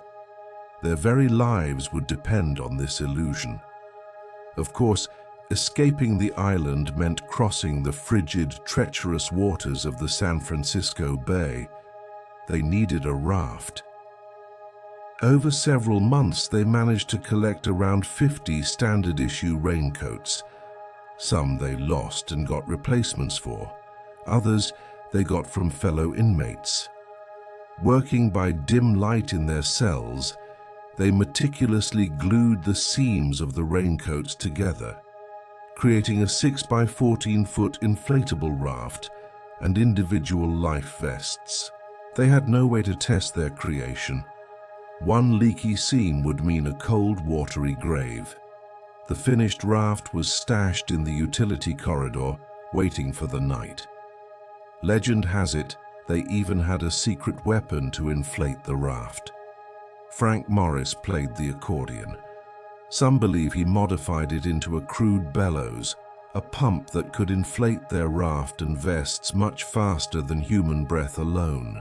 While it's never been proven, it's a testament to the incredible ingenuity that defined this escape. Then came the night of June 11th, 1962. It was time. The fourth member of their crew, Alan West, was tragically left behind. He couldn't get his vent cover off in time.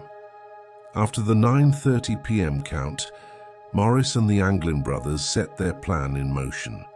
They placed the dummy heads on their pillows, arranged the blankets, and slipped through the holes in their walls. Inside the dark, narrow utility corridor, they began the dangerous 30-foot climb up plumbing pipes to the ceiling. One slip, and it was over. They reached a ventilation shaft, forced it open, and emerged onto the foggy roof of the cell house. Below them, the island was dark, silent. Across the water, the lights of San Francisco beckoned. Their next challenge was a 50-foot descent down the side of the building. They shimmied down a large pipe, the metal slick with fog. Against all odds, all three made it to the ground safely. Carrying their gear, they crept across the prison grounds, using their knowledge of guard patrols to stay in the shadows. At the northeast shore, they began the frantic process of inflating the raft. Every second they spent on the shore was a risk. Finally, it was ready. They pushed off into the 54-degree water, the cold hitting them like a physical blow. Paddling with all their might, they disappeared into the darkness, leaving the inescapable prison behind them. The next morning at the 7 a.m. count, a guard noticed Frank Morris's dummy was a little too still. The alarm was raised. The discovery of the other dummies and the escape route sent the prison into immediate lockdown. The FBI was called, the Coast Guard launched a search, and the news broke. Alcatraz had been beaten. Alan West, the man left behind, became the key informant. He laid out the entire plan for the FBI, from the tools to the dummy heads to their intended route. Paddle to nearby Angel Island, rest, then cross to the mainland, steal a car, and vanish. The search of the bay turned up some tantalizing clues. A homemade paddle, a deflated life vest made from a raincoat, some personal items washed ashore. A Norwegian ship captain even reported seeing a body floating in the bay. But it was never recovered. The evidence was inconclusive. Did they make it, or did the bay claim them?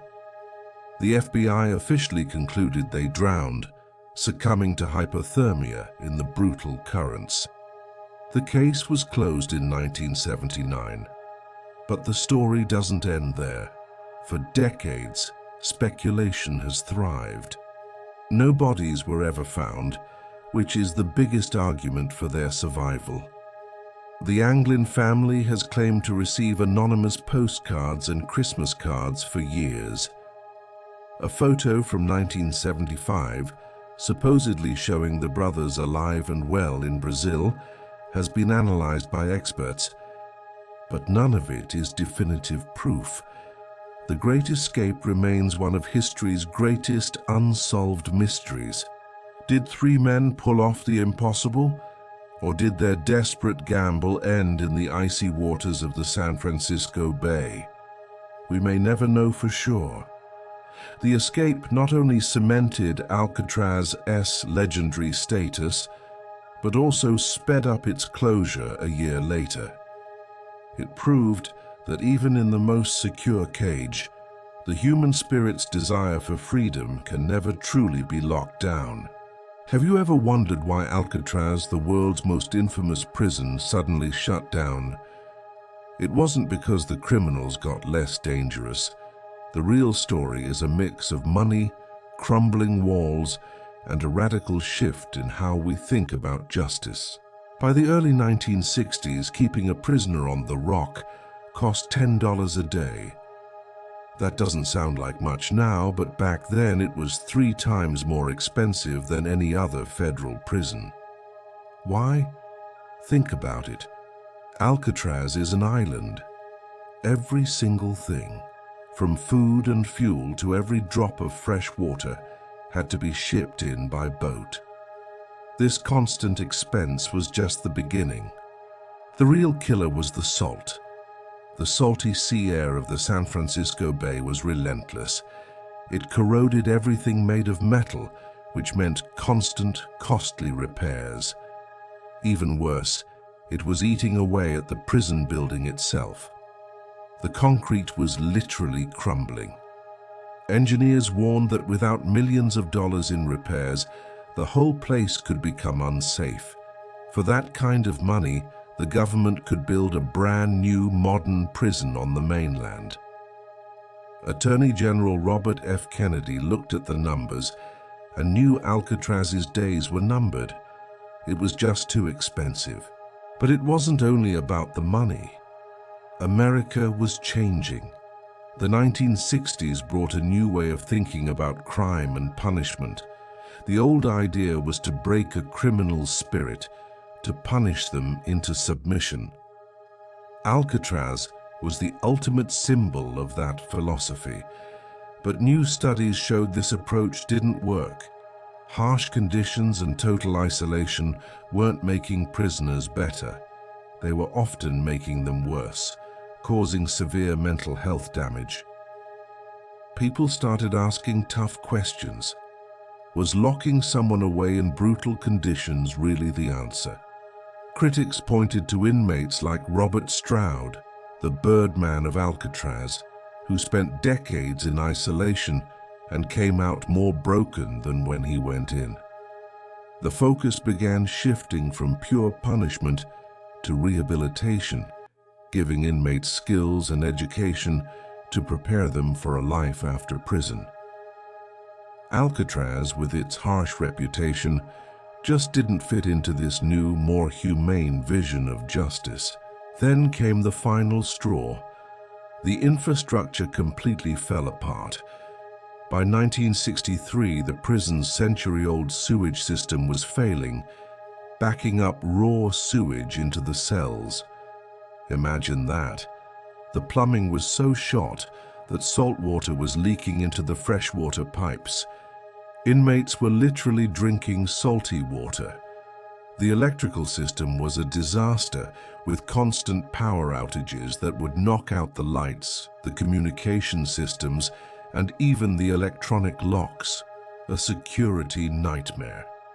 Chunks of concrete were falling from the ceilings. It was becoming unsafe and unsanitary for everyone, inmates and guards alike. The choice was clear: spend a fortune to patch up a crumbling relic, or shut it down for good. So the Bureau of Prisons began moving inmates out. The prison population, once over 300, dwindled to just a handful.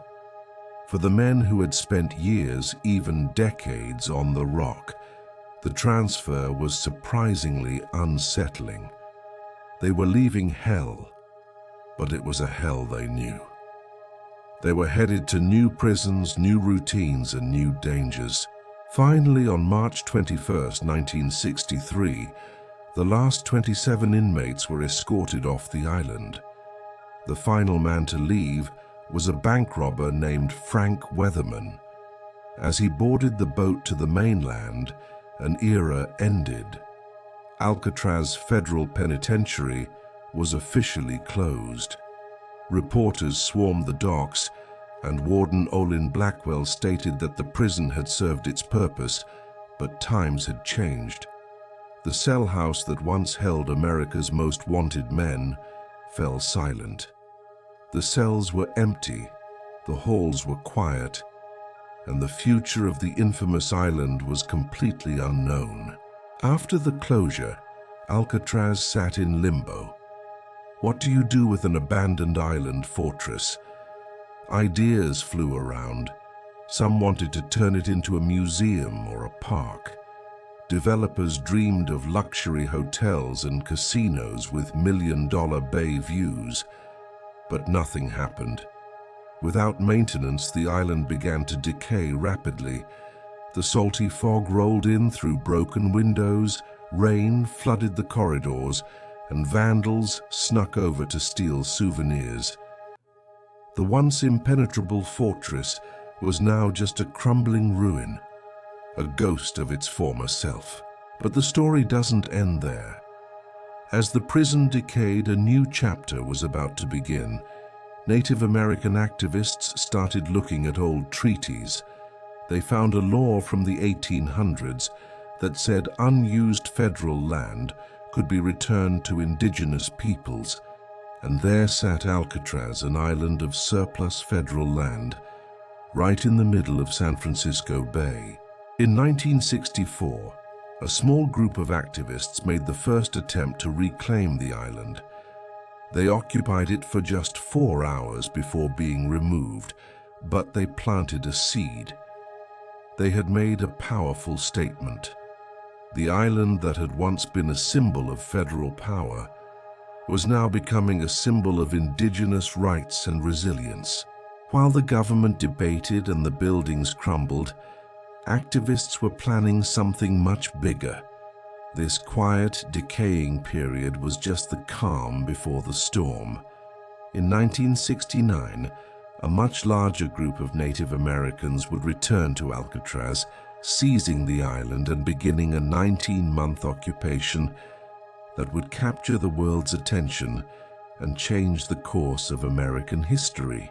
The closure of Alcatraz prison wasn't just the end of a building, it was the end of an idea. It marked a transition from punishment to rehabilitation, and unintentionally opened the door for a powerful new story of activism and reclamation to rise from its ruins. In the pre-dawn darkness of November 20th, 1969, a group of about 89 Native American activists slipped across the cold waters of San Francisco Bay. Their destination, the abandoned island prison of Alcatraz. Calling themselves Indians of all tribes, they weren't just trespassing, they were making a stand that would echo through history. This wasn't a single tribe's protest, but a pan-Indian movement, a unified cry for justice. They arrived prepared with supplies for a long stay.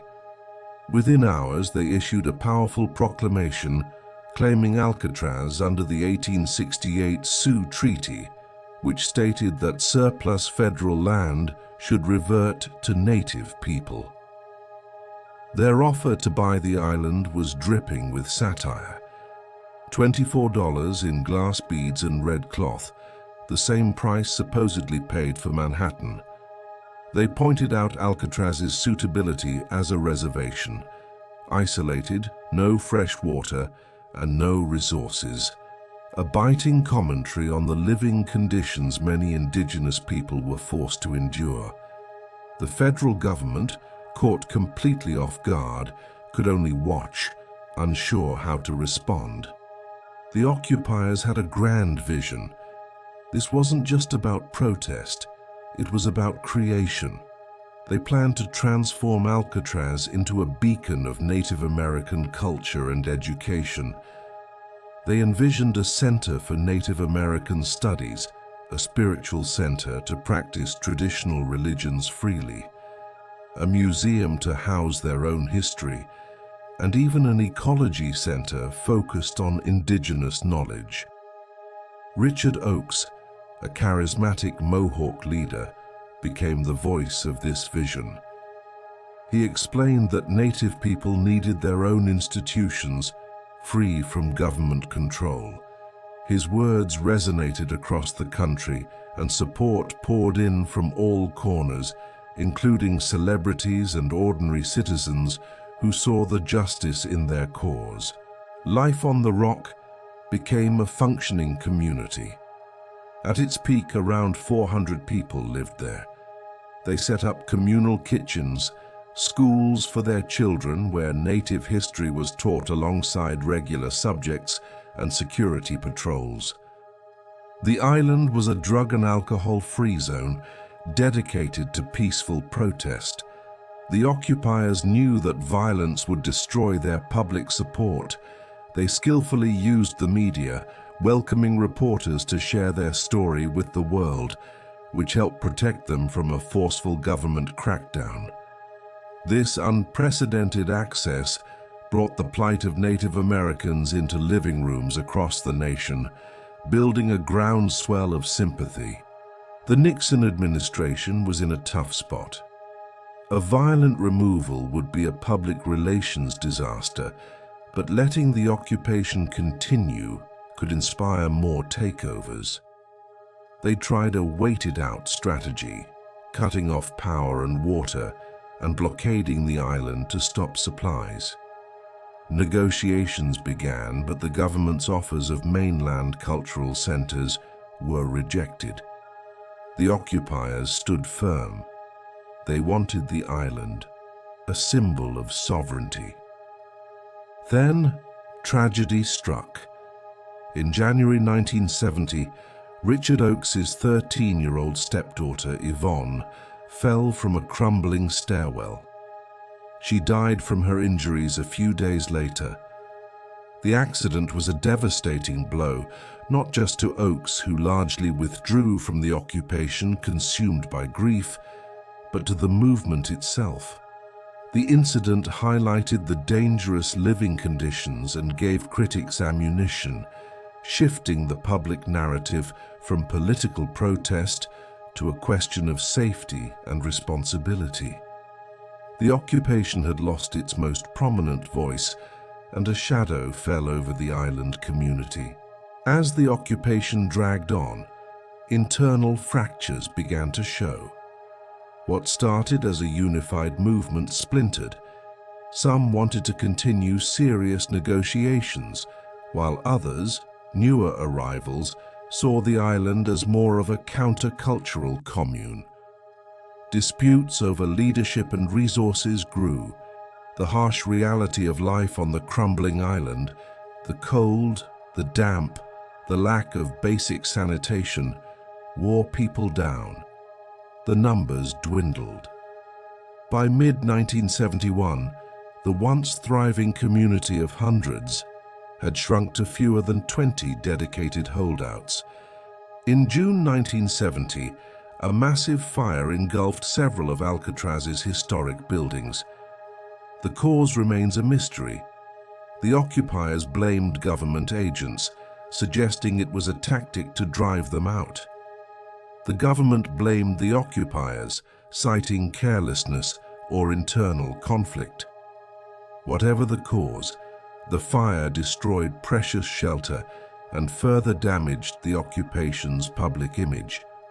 It signaled a new level of chaos, giving federal officials the justification they needed to increase pressure. The end was drawing near.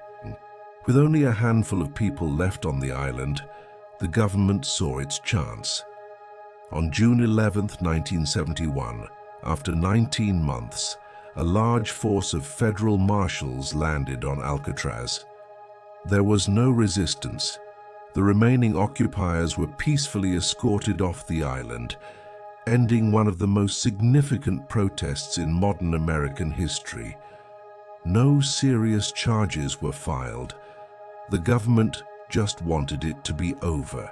So was it a failure? The occupiers didn't get to keep the island, but their impact was undeniable. The Alcatraz occupation thrust Native American rights into the national spotlight like never before. It inspired a new generation of activists and led to a wave of Red Power movements across the country. In response to the massive public attention, the Nixon administration reversed decades of harmful federal policy, shifting from forced assimilation to a new era of tribal self-determination. These were monumental victories born from the stand taken on that cold, rocky island. In December 1979, the FBI officially closed the case on the 1962 Alcatraz escape. After 17 long years, every lead had gone cold. They concluded Frank Morris and the Anglin brothers had drowned in San Francisco Bay, their bodies swept out to the Pacific. To the FBI, the case was over, but for the rest of the world, the mystery was just beginning. While the FBI closed its books, the U.S. Marshals Service, the agency responsible for tracking fugitives, kept their files open.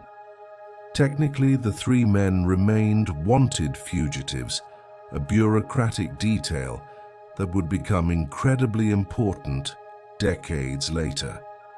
The Anglin family never for a moment believed their boys died in the bay. Their mother, Marie, insisted until her death in 1973 that they were alive. The family claims they received unsigned Christmas cards for years. Their sister, Marie, became the keeper of their story.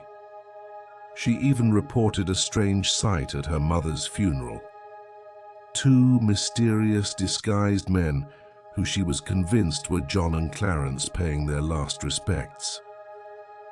Then in 1975, a strange photograph surfaced, supposedly taken in Brazil.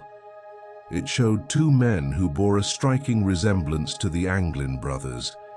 Years later, modern forensic analysis would suggest a strong match.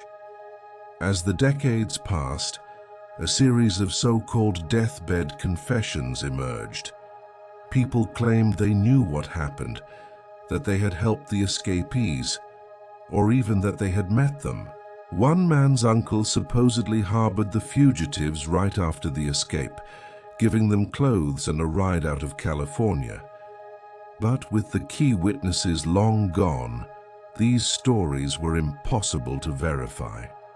They were tantalizing, but ultimately just added more layers to the mystery. Were they real or just elaborate hoaxes from people seeking a moment of fame? The dawn of the 21st century brought incredible advances in forensic science. Suddenly, investigators had new tools to re-examine the 60-year-old case.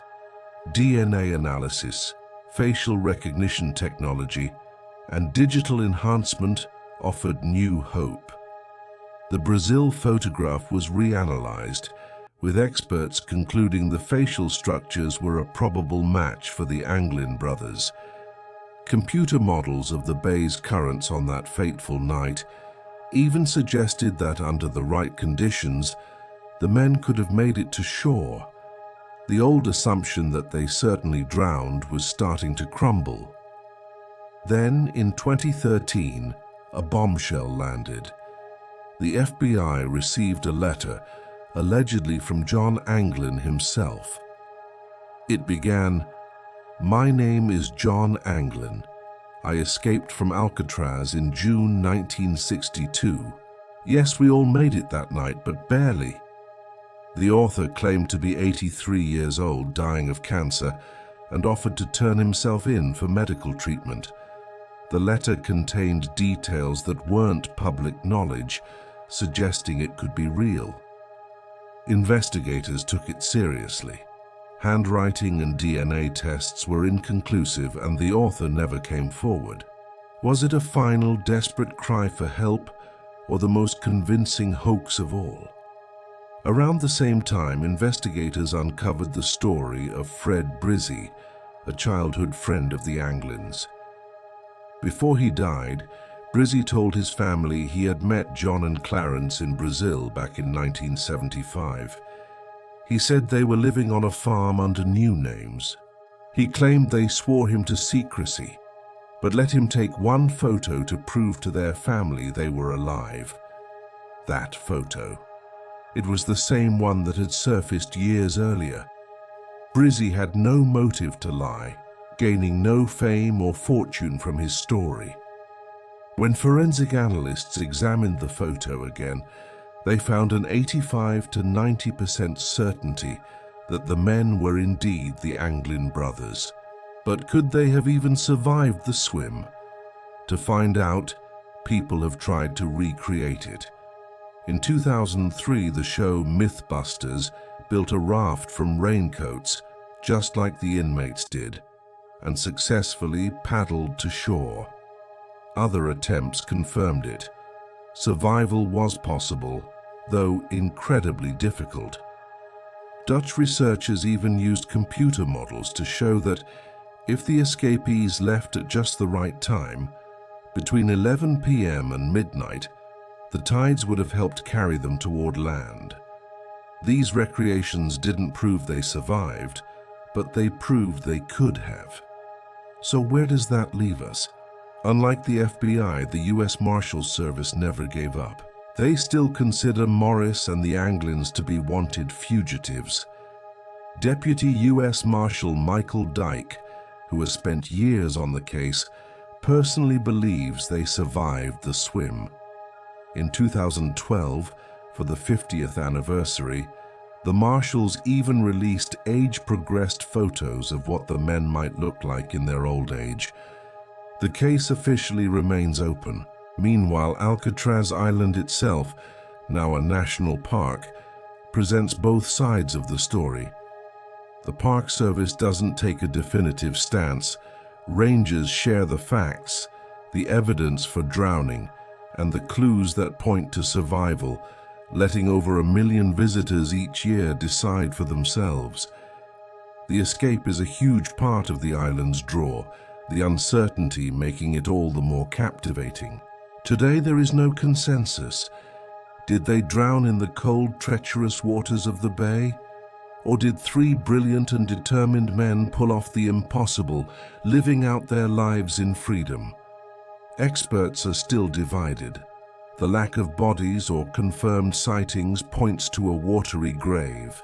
But the successful recreations, the Brazil photograph, the mysterious letter, and the family's steadfast belief all whisper that they made it. The escape from Alcatraz remains one of America's greatest unsolved mysteries, a story of desperation and genius that continues to capture our imagination more than 60 years after three men vanished into the night. What do you think happened? When the National Park Service took over Alcatraz in 1972, they found an island in ruins. The cell house was crumbling, riddled with water damage and broken windows. A fire during the Native American occupation had destroyed several buildings, and graffiti covered the walls. The Park Service faced a tough choice: restore it to its prison-era glory, or preserve its decay. With limited funds, they chose a unique path called stabilized ruins. They stopped further deterioration, but left the weathered, aged look intact. This decision created an incredibly atmospheric experience. Visitors would see the prison as it was after it closed, empty, decaying, and filled with the chilling echoes of its past. It perfectly matched the public's imagination of an abandoned prison, making Alcatraz feel authentically spooky and oppressive. When Alcatraz opened for public tours in the fall of 1973, no one expected what would happen next. The Park Service anticipated mild interest, but the island immediately became one of America's most popular historic sites. Tours sold out weeks in advance. People were fascinated by the notorious inmates, the daring escape attempts, and the island's stark beauty in San Francisco Bay. To handle the crowds, the Park Service introduced a groundbreaking audio tour. Narrated by former inmates and guards, it brought the prison's history to life. Hearing first-hand accounts of the psychological torment of isolation or the constant tension of guard duty created a powerful emotional connection. It humanized the history, reminding everyone that this wasn't just a tourist spot, but a place of real human suffering. This immense popularity placed Alcatraz at the heart of a phenomenon known as dark tourism, visiting sites of death and tragedy. People came not despite its grim history, but because of it. They wanted to stand in Al Capone's cell, to see where guards were killed, to imagine the desperation of an escape. Psychologists say this allows us to confront mortality from a safe distance. For some, it's a spooky thrill. For others, it's a profound lesson in criminal justice. The Park Service expertly balances these motivations, mixing sensational stories with serious discussions about crime, punishment, and the human condition. This has turned Alcatraz from a mere attraction into a vital space for public discourse. One of the most moving parts of this new chapter was the return of former inmates. Several men who had served time on the Rock came back to share their stories with visitors. They would stand in their old cells, describing the oppressive routines, the sudden violence, and the endless, desperate longing for freedom. Their feelings about Alcatraz were surprisingly complex. While they described the torment, some also admitted the prison saved their lives, forcing them to reflect and change. Their presence added a deeply human layer, challenging any simple narrative of good versus evil, and forcing visitors to see the men behind the inmate numbers. To offer a different perspective, the Park Service launched night tours in the 1990s. Arriving at the island after dark, with the city lights twinkling across the water, the isolation feels immediate and intense. The cell house is dimly lit, shadows dance in the corners, and every creak of metal or distant foghorn sends a shiver down your spine. Rangers focus on the darker tales, murders, suicides, and the psychological breakdowns in solitary confinement. They even touch on the many ghost stories that have grown around the prison. While some historians worried about sensationalism, the night tours offer a powerful emotional connection, helping visitors truly feel the fear and desperation that inmates must have experienced night after night. And the ghost stories are plentiful. Alcatraz is famous for alleged paranormal activity. The Park Service officially stays neutral, but stories abound. People report hearing voices from empty cells, seeing shadowy figures, and feeling sudden cold spots. D Block, home to the solitary confinement cells known as the Hole, is a hotspot. Visitors claim to feel a presence in the total darkness, or even feel the touch of an unseen hand.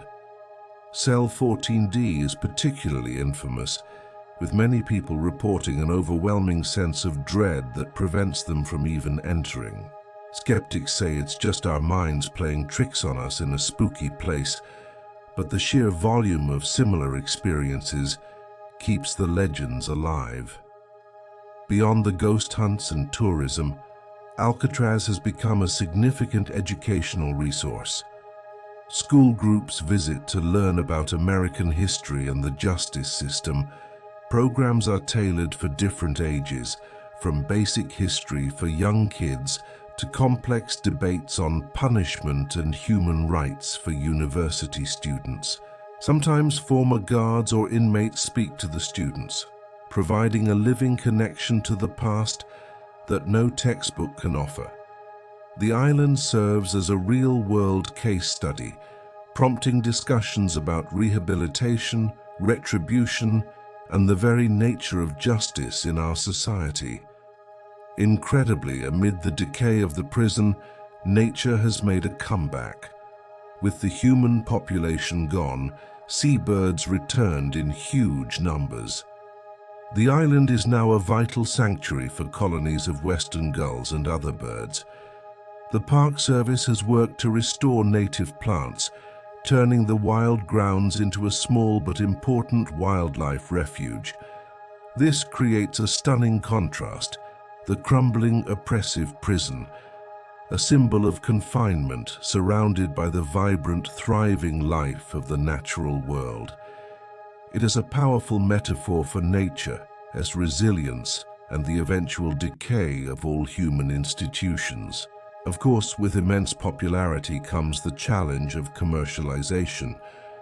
Gift shops sell everything from serious history books to Alcatraz convict t-shirts. Critics argue this trivializes the suffering that occurred here. Supporters say the revenue is essential for preserving the site. The high price of ferry tickets, operated by a private company, also sparks debate about whether public history is becoming inaccessible to some. And then there are the movies and TV shows. While they bring attention to the island, they often prioritize drama over historical accuracy, further shaping the public's perception of Alcatraz. Ultimately, Alcatraz holds a unique, almost mythical place in our culture. The name itself is shorthand for inescapable maximum security punishment. It's a symbol used by politicians, a setting for countless thrillers, and a landmark recognized around the world. It represents a contradiction in the American psyche. We are both repelled by and drawn to the idea of such harsh justice. We celebrate that dangerous men were locked away, yet we question the methods used. This deep ambivalence is what keeps Alcatraz so relevant. It's not just a relic of the past. It's a mirror reflecting our ongoing, complicated conversation about crime, punishment, and who we want to be as a society. Even today, the island's mysteries, especially the fate of the 1962 escapees, continue to captivate and haunt us. For over 60 years, one question has haunted historians and crime enthusiasts alike. Did Frank Morris and the Anglin brothers actually survive their escape from Alcatraz? The official story says they drowned in the icy waters of the San Francisco Bay. But modern forensic science tells a far more complicated and, frankly, more exciting story. Today we're diving deep into the cutting-edge analysis that's reopening one of America's greatest unsolved mysteries. First, let's talk about that famous raft. The inmates glued together about 50 raincoats, a feat of prison ingenuity. But could it actually float? Material scientists have recreated it, and the results are fascinating. Under perfect conditions, the 1960s-era cement could hold a seal for several hours, maybe just long enough. But here's the catch. The bay is not a swimming pool. Rough water or a bump against debris could have meant instant failure. Calculations show the raft could support 3 men, but it would have ridden dangerously low in the water, easily swamped by waves. Plus, imagine trying to inflate this thing by mouth on a dark, windy shore, knowing a guard tower could spot you any second. It was a huge gamble from the very start. Then there's the swim itself. Could a human body even withstand that ordeal?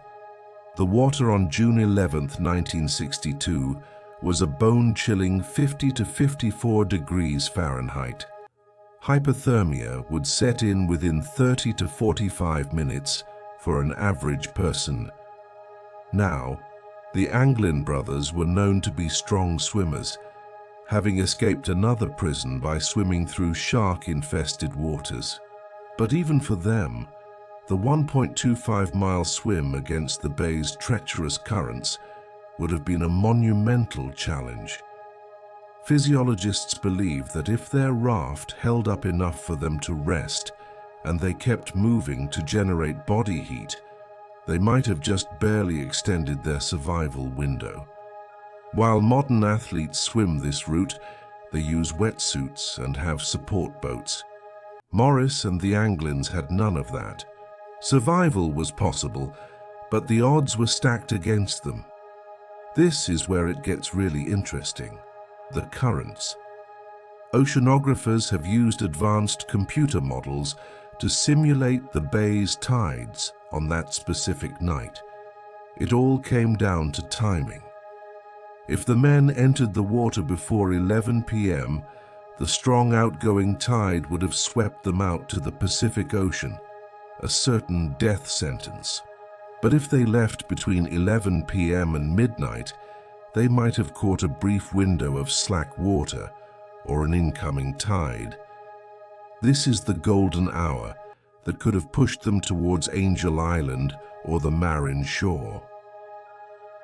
A 2012 Dutch study concluded that if they hit this exact window, they likely made it to land. We know they started their escape after the 9:30 p.m. head count, putting their water entry right in this critical time frame. Their fate may have been decided by mere minutes. Perhaps the most compelling argument for their survival is what's missing: their bodies. If 3 men drowned in the bay, you'd expect at least one body to wash ashore, right? It's true that cold water can sometimes prevent a body from surfacing, but the bay isn't that deep, and its currents are constantly churning. Bodies are almost always found. The fact that all 3 vanished without a trace is statistically very strange. It's possible they were swept out to the open ocean or got trapped in underwater debris, but for all 3 to disappear so completely, it makes you wonder. The absence of bodies doesn't prove they lived, but it certainly keeps the door wide open for that possibility. Shortly after the escape, the Coast Guard found two pieces of evidence: a homemade paddle and a damaged life vest made from raincoats. This proved they made it to the water. But what did the damaged vest mean? Was it a sign of catastrophic failure? Proof that their gear fell apart and they drowned? Or was it just one piece of equipment that got lost or torn while the rest remained functional? The evidence could support either theory, leaving us with more questions than answers. Now fast forward to 2015. The Anglin family releases a bombshell. A photograph they claim shows John and Clarence Anglin alive and well in Brazil in 1975. Forensic analysts went to work. Using facial recognition, they compared the men in the photo to old pictures of the brothers. The result? A high probability match. The facial structures, the apparent ages, it all lined up. But there are problems. The photo is grainy, and its origin story, coming from a family friend who has since passed away, is impossible to verify. Still, it's the most tantalizing piece of evidence suggesting they not only survived, but lived out their lives as free men. Then came the 2013 letter, sent to the FBI, allegedly from John Anglin himself. The writer, claiming to be 83 and suffering from cancer, offered to turn himself in for a year in jail in exchange for medical treatment. Linguistic analysis showed the writing style was consistent with John's background, but it could have been faked. Handwriting experts were inconclusive. DNA tests failed due to contamination. The most baffling part: the writer never followed through. If it was a hoax, why not see it through? If it was real, did he get scared? Or did he pass away before he could surrender? The letter adds another thick layer of intrigue to the case. So, when we put it all together, what do modern forensics tell us? The consensus is that while drowning is still the most probable outcome, survival is far more possible than anyone originally thought. The recreation of the swim, the tidal models, the missing bodies, and the Brazil photograph all point to the small but very real chance they made it. Probability models put their survival chances somewhere between 10 and 20%. Unlikely, but not impossible. Psychologists believe that Frank Morris, with his high IQ, and the Anglin brothers, with their tight-knit bond, had the mental fortitude to live for decades as fugitives. In the end, the 1962 Alcatraz escape remains a true mystery. Science has given us new clues and narrowed down the possibilities, but it hasn't given us a final answer. The evidence for their death is compelling, but the evidence for their survival is just as fascinating. Unless a body is found and identified through DNA, or one of them finally decides to tell their story, the fate of Frank Morris and the Anglin brothers will continue to capture our imagination. A perfect unsolved puzzle locked away in the dark history of the Rock. Let's start in 1937 with the brutal murder of inmate Al Loomis. One day in the prison workshop, fellow prisoner Rufus Franklin, known as Whitey, suddenly attacked Loomis with a wrench, killing him.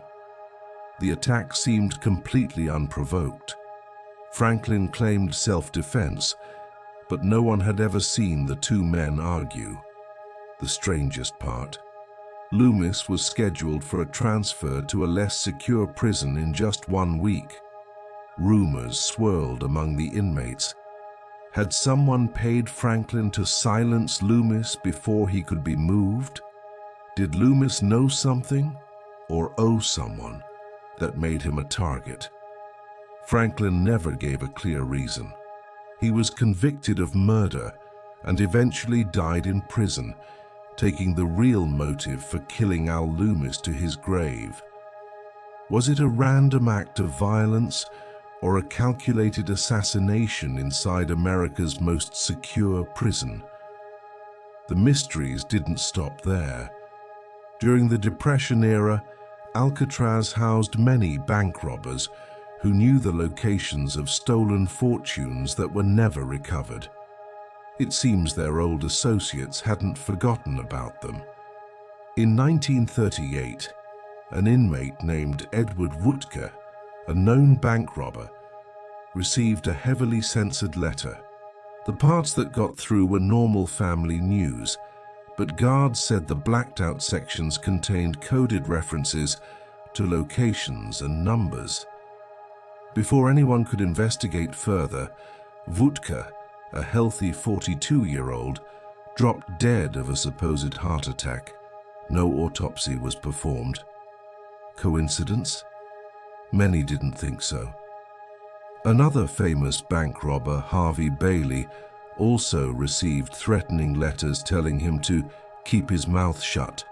He repeatedly complained of feeling sick after meals, convinced someone was trying to poison him. These incidents painted a chilling picture.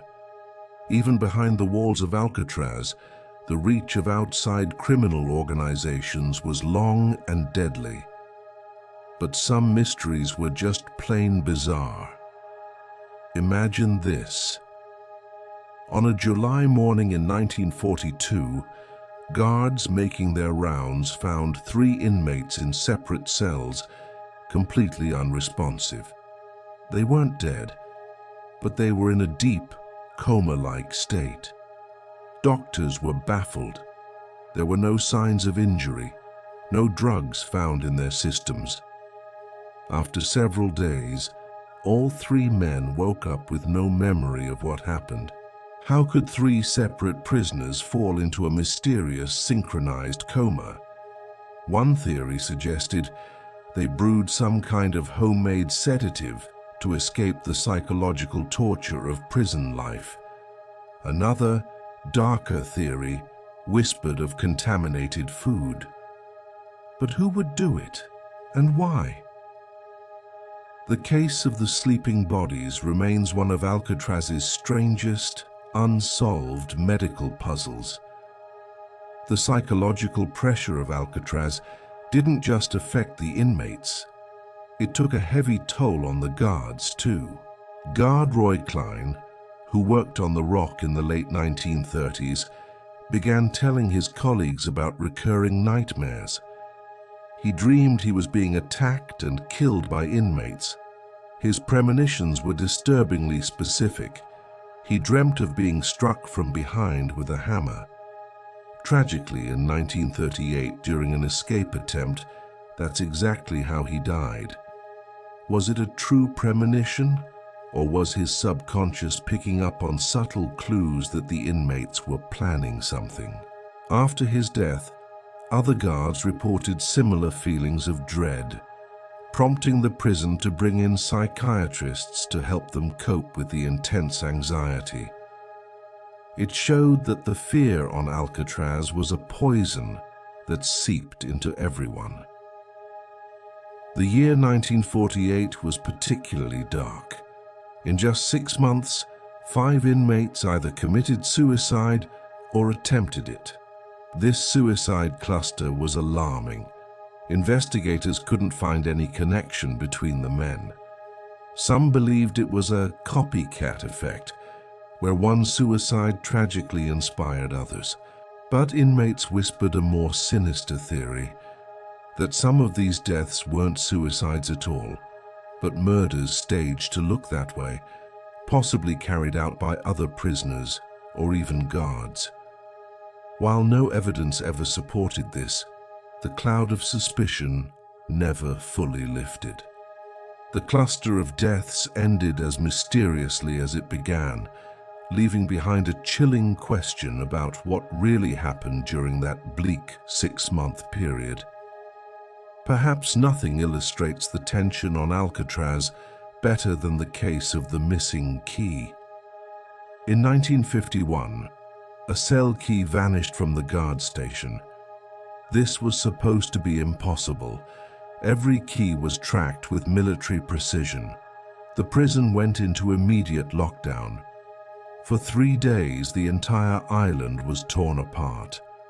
Inmates were strip searched, cells were ransacked, even the plumbing was checked. But the key was never found. Fearing a mass escape, officials had to undertake the massive, expensive job of changing all the locks in the affected cell block. The key never turned up in an escape attempt, and its disappearance remains a complete mystery. Did a clever inmate steal it and then ditch it when the search got too hot? Or was it simply lost, a rare human error in a system designed to be perfect? Either way, it proved that even Alcatraz had vulnerabilities. And then there are the ghosts. For years, both inmates and guards working in the prison laundry reported hearing a man's voice whispering when the building was empty. The voice was faint, the words unclear, and it always seemed to come from a far corner. Whenever anyone went to investigate, it would stop. Searches revealed nothing. Some believed it was the ghost of someone who had died there. Others tried to find logical explanations, like wind whistling through pipes or sound echoing strangely. The prison administration dismissed it, but the legend of the laundry room voice persisted for years, a spooky tale in an already frightening place. Interestingly, even after the prison closed, park rangers have reported hearing similar strange sounds in the same building. Of all the mysteries, the fate of the escapees fascinates us the most. While the 1962 escape of Frank Morris and the Anglin brothers is the most famous, the 1937 disappearance of Theodore Cole is just as intriguing. Cole and his partner, Ralph Rowe, vanished into the fog and were presumed drowned.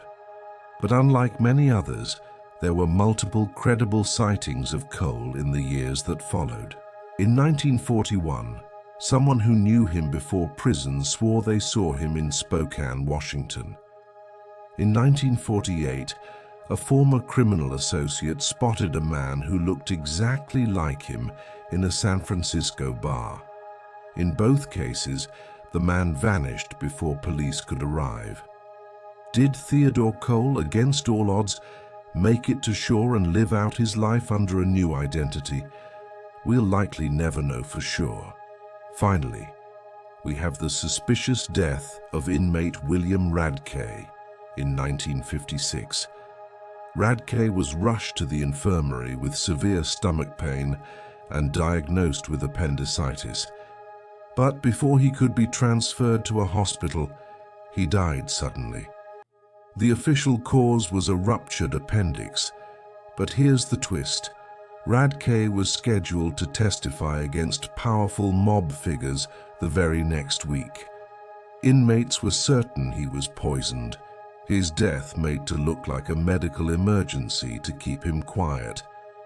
An autopsy found no poison, but toxicology in the 1950s was far from perfect. Was it a tragic, unlucky coincidence, or was it a perfectly executed hit? These stories, from unsolved murders to ghostly voices and possible survivors, paint a picture of Alcatraz that goes far beyond its reputation as just a prison. They show us that it was a place of intense psychological warfare, where reality could blur and where secrets could be kept forever.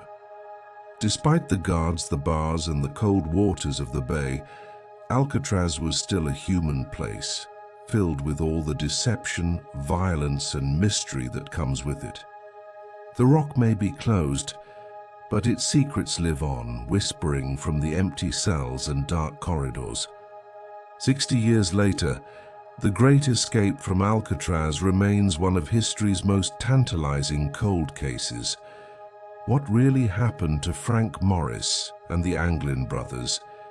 Did they succumb to the frigid waters of the San Francisco Bay, or did they pull off the impossible and vanish without a trace? The truth is, we still don't know. The theories swing wildly between a near-certain death by drowning and an extraordinary tale of survival, fueled by a frustrating lack of bodies and a few tantalizing clues. At the heart of this enigma is Frank Morris, the mastermind. With a reported IQ of 133, placing him in the top 2% of the population, Morris was a genius. He wasn't just smart, he was a proven escape artist with a history of outwitting other prisons. His intellect suggests he had the skills to not only plan the escape, but also to navigate the deadly challenges of the bay and disappear afterward. The key factor in Morris's potential survival was his profound isolation.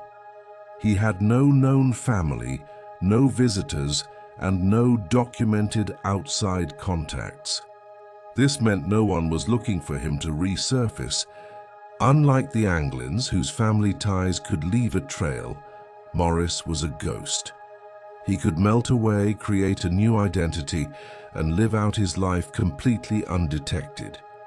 His intelligence would have allowed him to craft a new life far from his past, perhaps in Mexico or South America, where regulations were looser. He was a nobody, and in the world of fugitives, being a nobody is the ultimate advantage. The Anglin brothers, John and Clarence, are a different story. Their fate is forever tied to their close-knit family. This connection is both the strongest evidence for their survival and the most debated. Rumored Christmas cards sent to their mother for years, and a shocking letter that surfaced in 2013 all point to them having made it. But the most concrete piece of evidence is a photograph, allegedly taken in Brazil in 1975 by a family friend named Fred Brizzi. It supposedly shows John and Clarence alive and well years after their escape. In the 1970s, Brazil was a perfect hideout. With political turmoil and a massive non-digitized population, two American fugitives could easily blend in. The biggest problem with this theory? Money. How did two men with nothing but the clothes on their back get from San Francisco to Brazil? It would have required a significant amount of outside help from criminal contacts with deep pockets and the right connections. The 2013 letter, claiming they survived for nearly 50 years, elevates their story from a successful escape to the stuff of legend. This brings us to the crucial question of outside help. Without it, the escape was a desperate, almost suicidal swim. With it, it becomes a well-coordinated conspiracy. The most popular theory is that a boat was waiting for them, prearranged to pick them up from the freezing water at a designated spot. This single act would have solved everything: hypothermia, detection, and the need for immediate money and transportation. It transforms the escape from a desperate gamble into the first phase of a much larger plan. The FBI investigated their known associates and found nothing, but that doesn't mean it didn't happen. The absence of proof could simply mean the helpers were incredibly sophisticated, especially if a loner like Morris had cultivated contacts the FBI knew nothing about.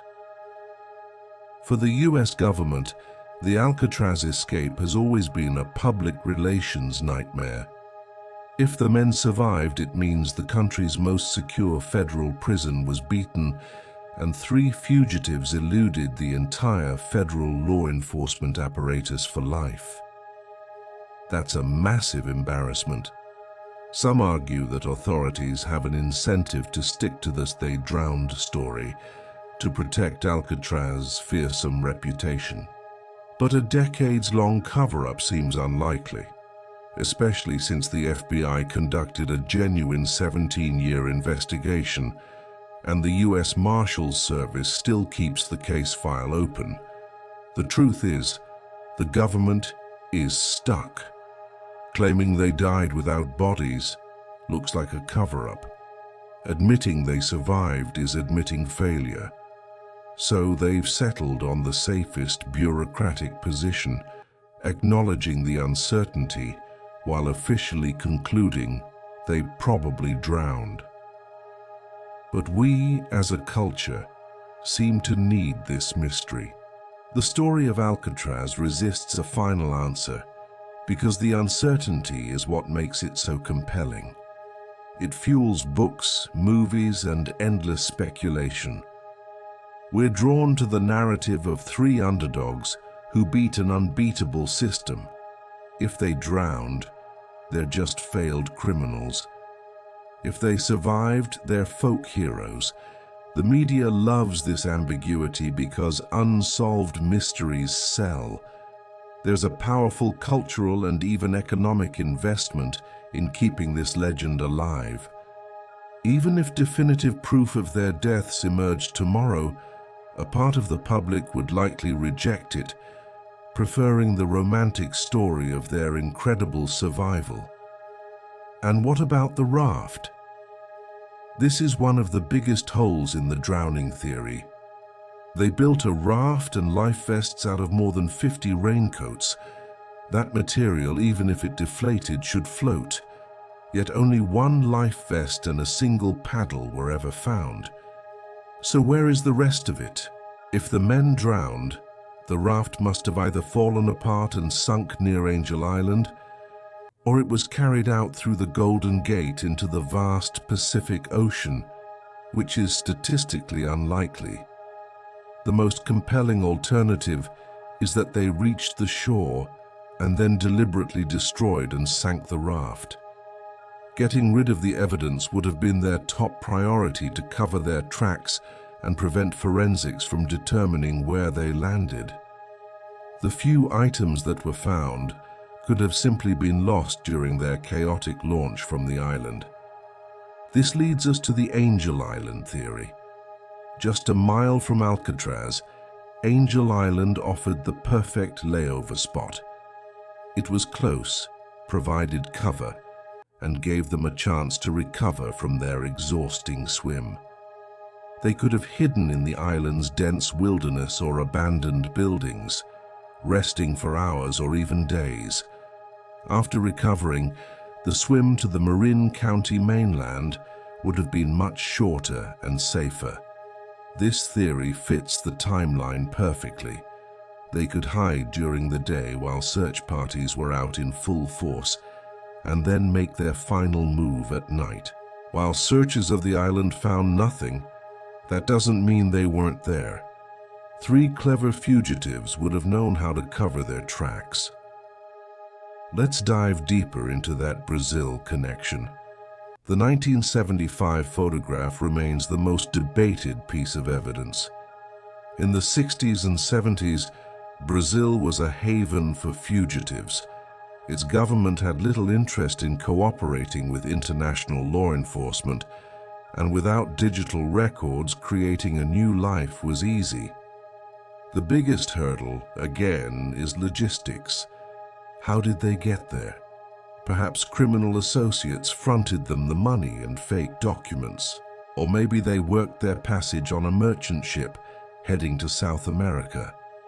The Brazil theory explains their long-term disappearance perfectly, as the FBI's search was focused almost entirely within the United States.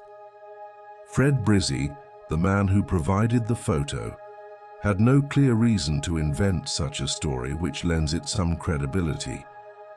If the Anglins did live out their lives in Brazil, they would have had to constantly adapt as technology advanced, which might explain why they never risked coming home. In the end, it's a battle between cold, hard statistics and the unquantifiable human element. Statistical models, factoring in water temperature and currents, give them a very low chance of survival, maybe 20% at best, but you can't put a number on sheer willpower. You can't quantify the motivation of a man facing life in prison, or the exceptional swimming skills the Anglins were known for, or the genius-level intelligence of Frank Morris. And you certainly can't calculate for pure dumb luck. These weren't average inmates, they were experts who planned for months.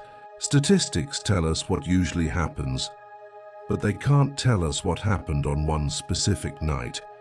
So the ultimate question is, does it even matter? From a law enforcement perspective, it only matters if they're still alive and can be caught.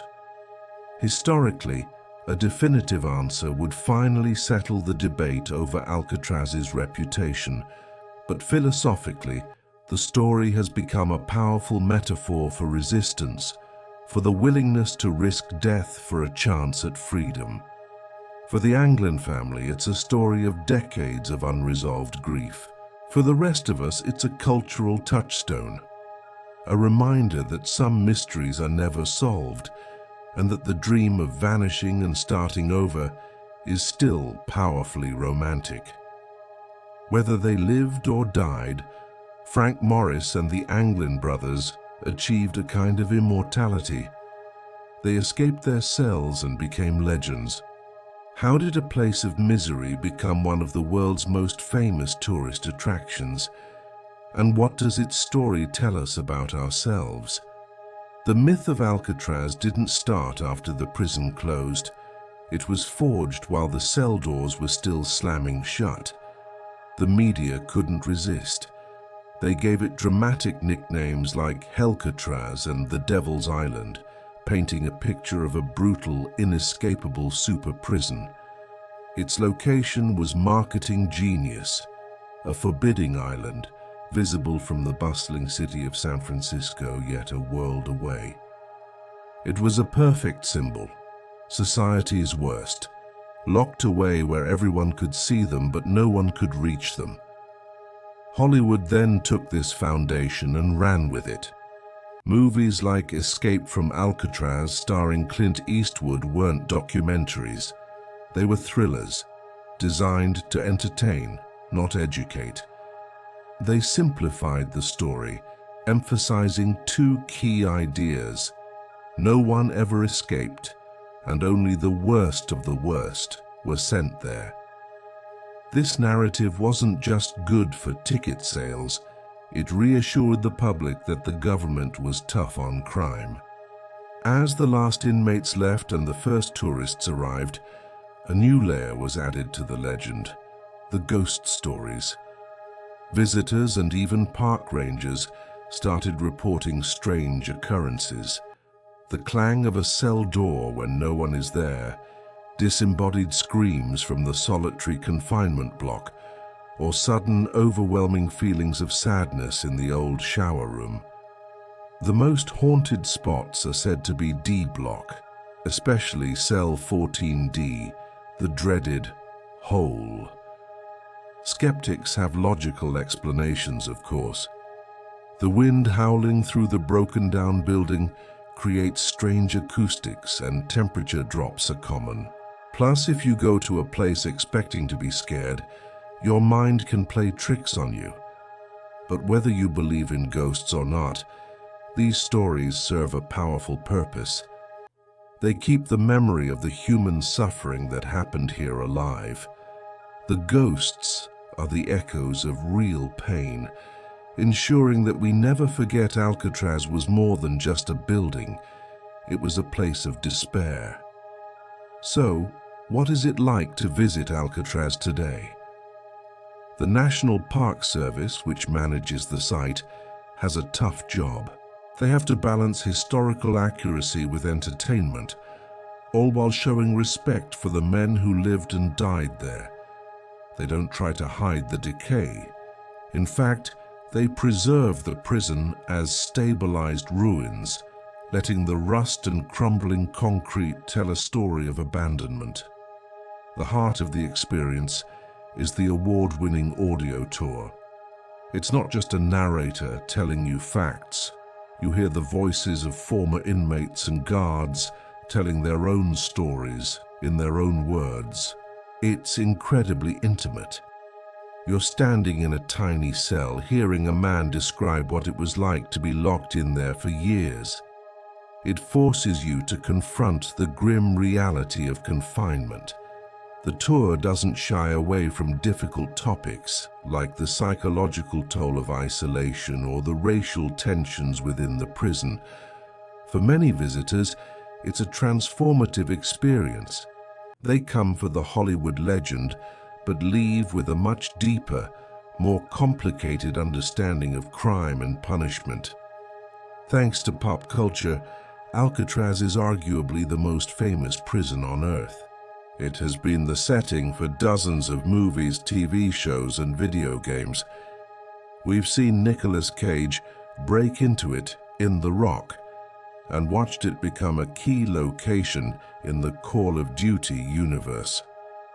This constant media presence keeps the island in the public eye, introducing it to new generations. But it also creates a ton of misconceptions.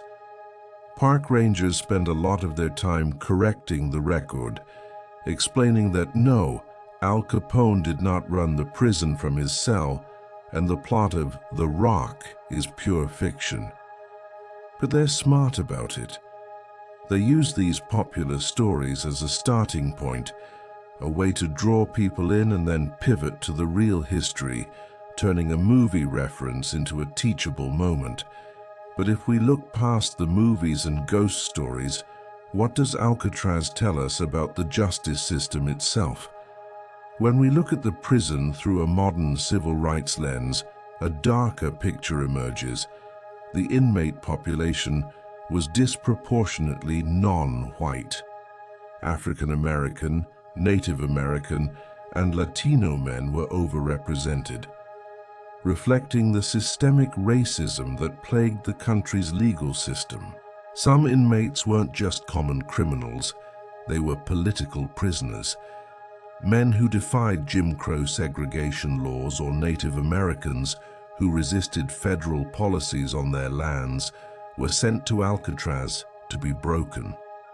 This history adds a profound layer of meaning to the 1969 Native American occupation, when activists claimed the island to protest broken treaties and advocate for indigenous rights.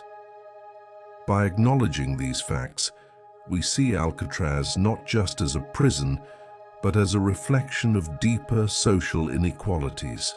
Because of its infamous reputation, Alcatraz has become a powerful symbol in the debate over prison reform. For those who believe in a tough-on-crime approach, Alcatraz is Exhibit A. They point to its perfect escape record, assuming, of course, that the 3 men who vanished in 1962 didn't survive, as proof that extreme discipline works. On the other side, prison reform advocates use it as a cautionary tale.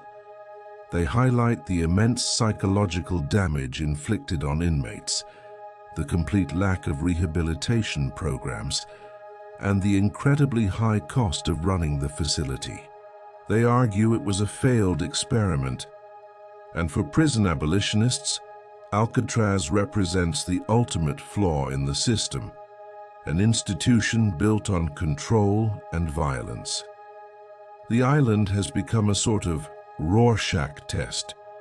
What you see in its history often depends on what you already believe about justice. There's no denying it. Alcatraz is big business. It's one of the most successful sites in the national park system, attracting over 1.5 million visitors every year and generating millions of dollars in revenue. This success raises some uncomfortable ethical questions. Is it right to profit from a place of human suffering? Are we turning trauma into a commodity? The National Park Service argues the money is essential for preserving the historic site and funding its educational programs. But the line between commemoration and commercialism can get blurry, especially when you see goofy souvenirs in the gift shop. It's a constant tension. However, it's worth noting that some of the revenue is directed toward programs that support criminal justice reform, creating a link between the island's dark past and a more hopeful future. In the 21st century, you don't even have to visit San Francisco to experience Alcatraz. The prison has gone digital. You can take virtual tours online, explore 3D models of the cell house, and see thousands of photos on social media. This technology makes the island's history accessible to a global audience, though a virtual tour can never truly capture the chilling feeling of standing inside a real cell. As technology like virtual reality evolves, we might one day be able to have incredibly immersive simulations of life on the rock, which raises its own set of complex ethical questions. But one thing is certain. This digital preservation ensures that even if the physical buildings crumble into the bay, the story of Alcatraz will survive, securing its digital immortality. The global fame of Alcatraz means that people from all over the world see it through different eyes. For many European visitors, the prison is a symbol of what they see as a uniquely American and punitive approach to justice. Visitors from countries with authoritarian governments, however, might see the conditions at Alcatraz, 3 meals a day, a library, 1 man per cell, as surprisingly humane compared to prisons back home.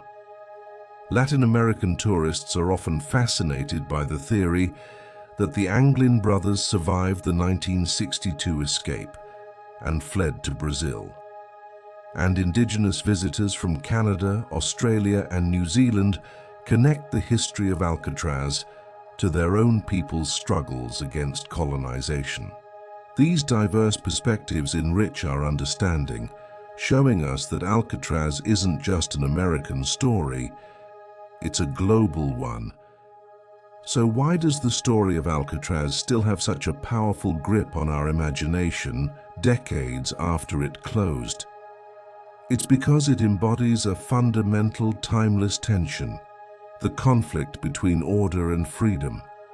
It forces us to ask difficult, unresolved questions. What are we willing to do to maintain control? And at what point does justice become cruelty?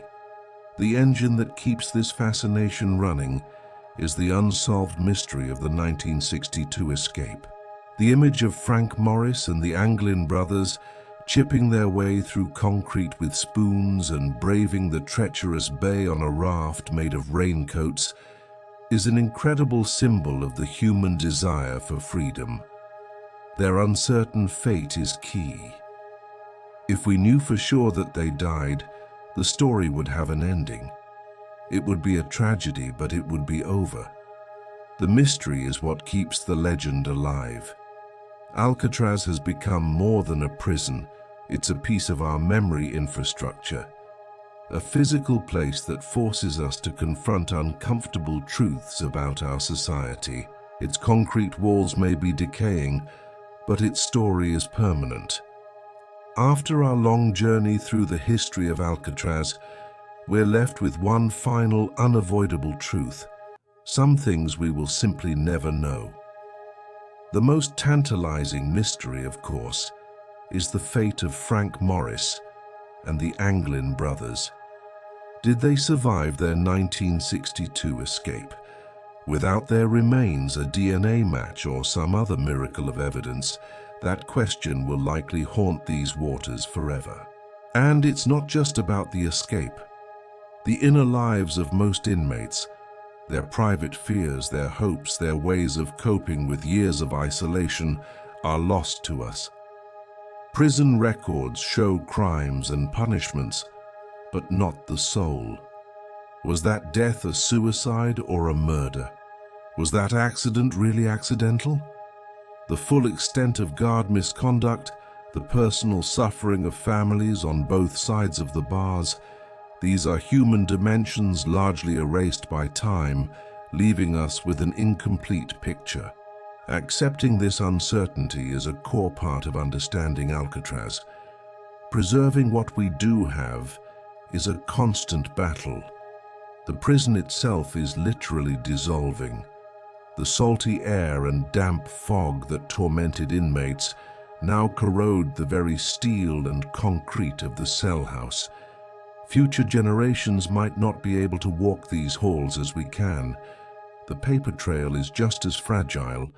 Documents were lost to fire, deliberately destroyed when the prison closed, or simply left to rot. What remains is scattered and incomplete, with key medical and disciplinary files missing forever. Even the stories told by former guards and inmates, as precious as they are, can be colored by time, memory, and ego. Digital preservation offers a lifeline, but it's a race against technological obsolescence. Every decade that passes, another piece of the rock vanishes, physically or digitally. In our fascination with the infamous criminals of Alcatraz, it's easy to forget the people they hurt. When we talk about Al Capone or Machine Gun Kelly, we often overlook the thousands of lives shattered by their violent enterprises. The Anglin brothers weren't just daring escapees. They were bank robbers who traumatized countless ordinary people. And let's not forget the victims on the island itself. Guards like Roy Klein and Harold Stites, murdered during escape attempts, were men doing a dangerous job who paid the ultimate price. Their names are rarely part of the popular Alcatraz story, but they should be. A complete history must hold two truths at once. The inmates suffered terribly, and most of them caused terrible suffering to innocent people. Remembering the victims forces us to ask tougher questions about what justice really means. This brings us to the ethical hornet's nest that is Alcatraz. The prison forces us to confront a question we still struggle with today. Is it ever acceptable to deliberately cause psychological harm as a form of punishment? The isolation at Alcatraz was designed to break a man's spirit. The debate really comes down to the purpose of a prison. Is it just to lock people away? Is it to reform them? Or is it for retribution? Alcatraz was built on the idea that certain criminals deserve to have their basic rights stripped away. This clashes directly with modern ideas of human rights, which argue that even the worst offenders retain their fundamental dignity. The rock's concrete reality prevents these from being abstract debates. It's a physical monument to the ongoing, unresolved tension between public safety and humane treatment. Technology is a double-edged sword in the Alcatraz story. The 1962 escape was only possible because of the era's limited forensics. Today, we could use DNA analysis on any recovered scrap of evidence or sophisticated computer models to trace the raft's path in the bay currents. But new tech brings new problems. It's now possible to create convincing fake evidence, and even our best computer models are only as good as the assumptions we feed them. The very technology that could solve the old mystery reminds us of a new reality. Morris and the Anglins escaped into a world without CCTV, facial recognition, or a digital footprint. They vanished. Today, vanishing is nearly impossible. Technology helps us preserve the island in virtual reality, but it also underscores how much has changed in our concepts of freedom and privacy. The physical island of Alcatraz faces an existential threat from a force far more powerful than any prisoner: climate change. Rising sea levels are projected to flood low-lying areas, erode the shoreline, and eventually overwhelm the visitor dock. More intense storms will batter the aging structures. The cost to protect the island against nature might one day become impossible to bear. This creates a desperate urgency to document every inch of the rock before it's lost. It's a poignant irony. The island that was a symbol of permanent, inescapable confinement is itself impermanent. Just as human actions once created the social conditions that built this prison, our actions are now creating the environmental conditions that threaten to destroy it. The story of Alcatraz isn't over because the issues it represents are still our issues.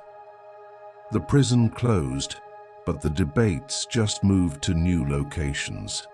Today's supermax prisons use isolation tactics that echo the hole in D block, with similar devastating psychological effects.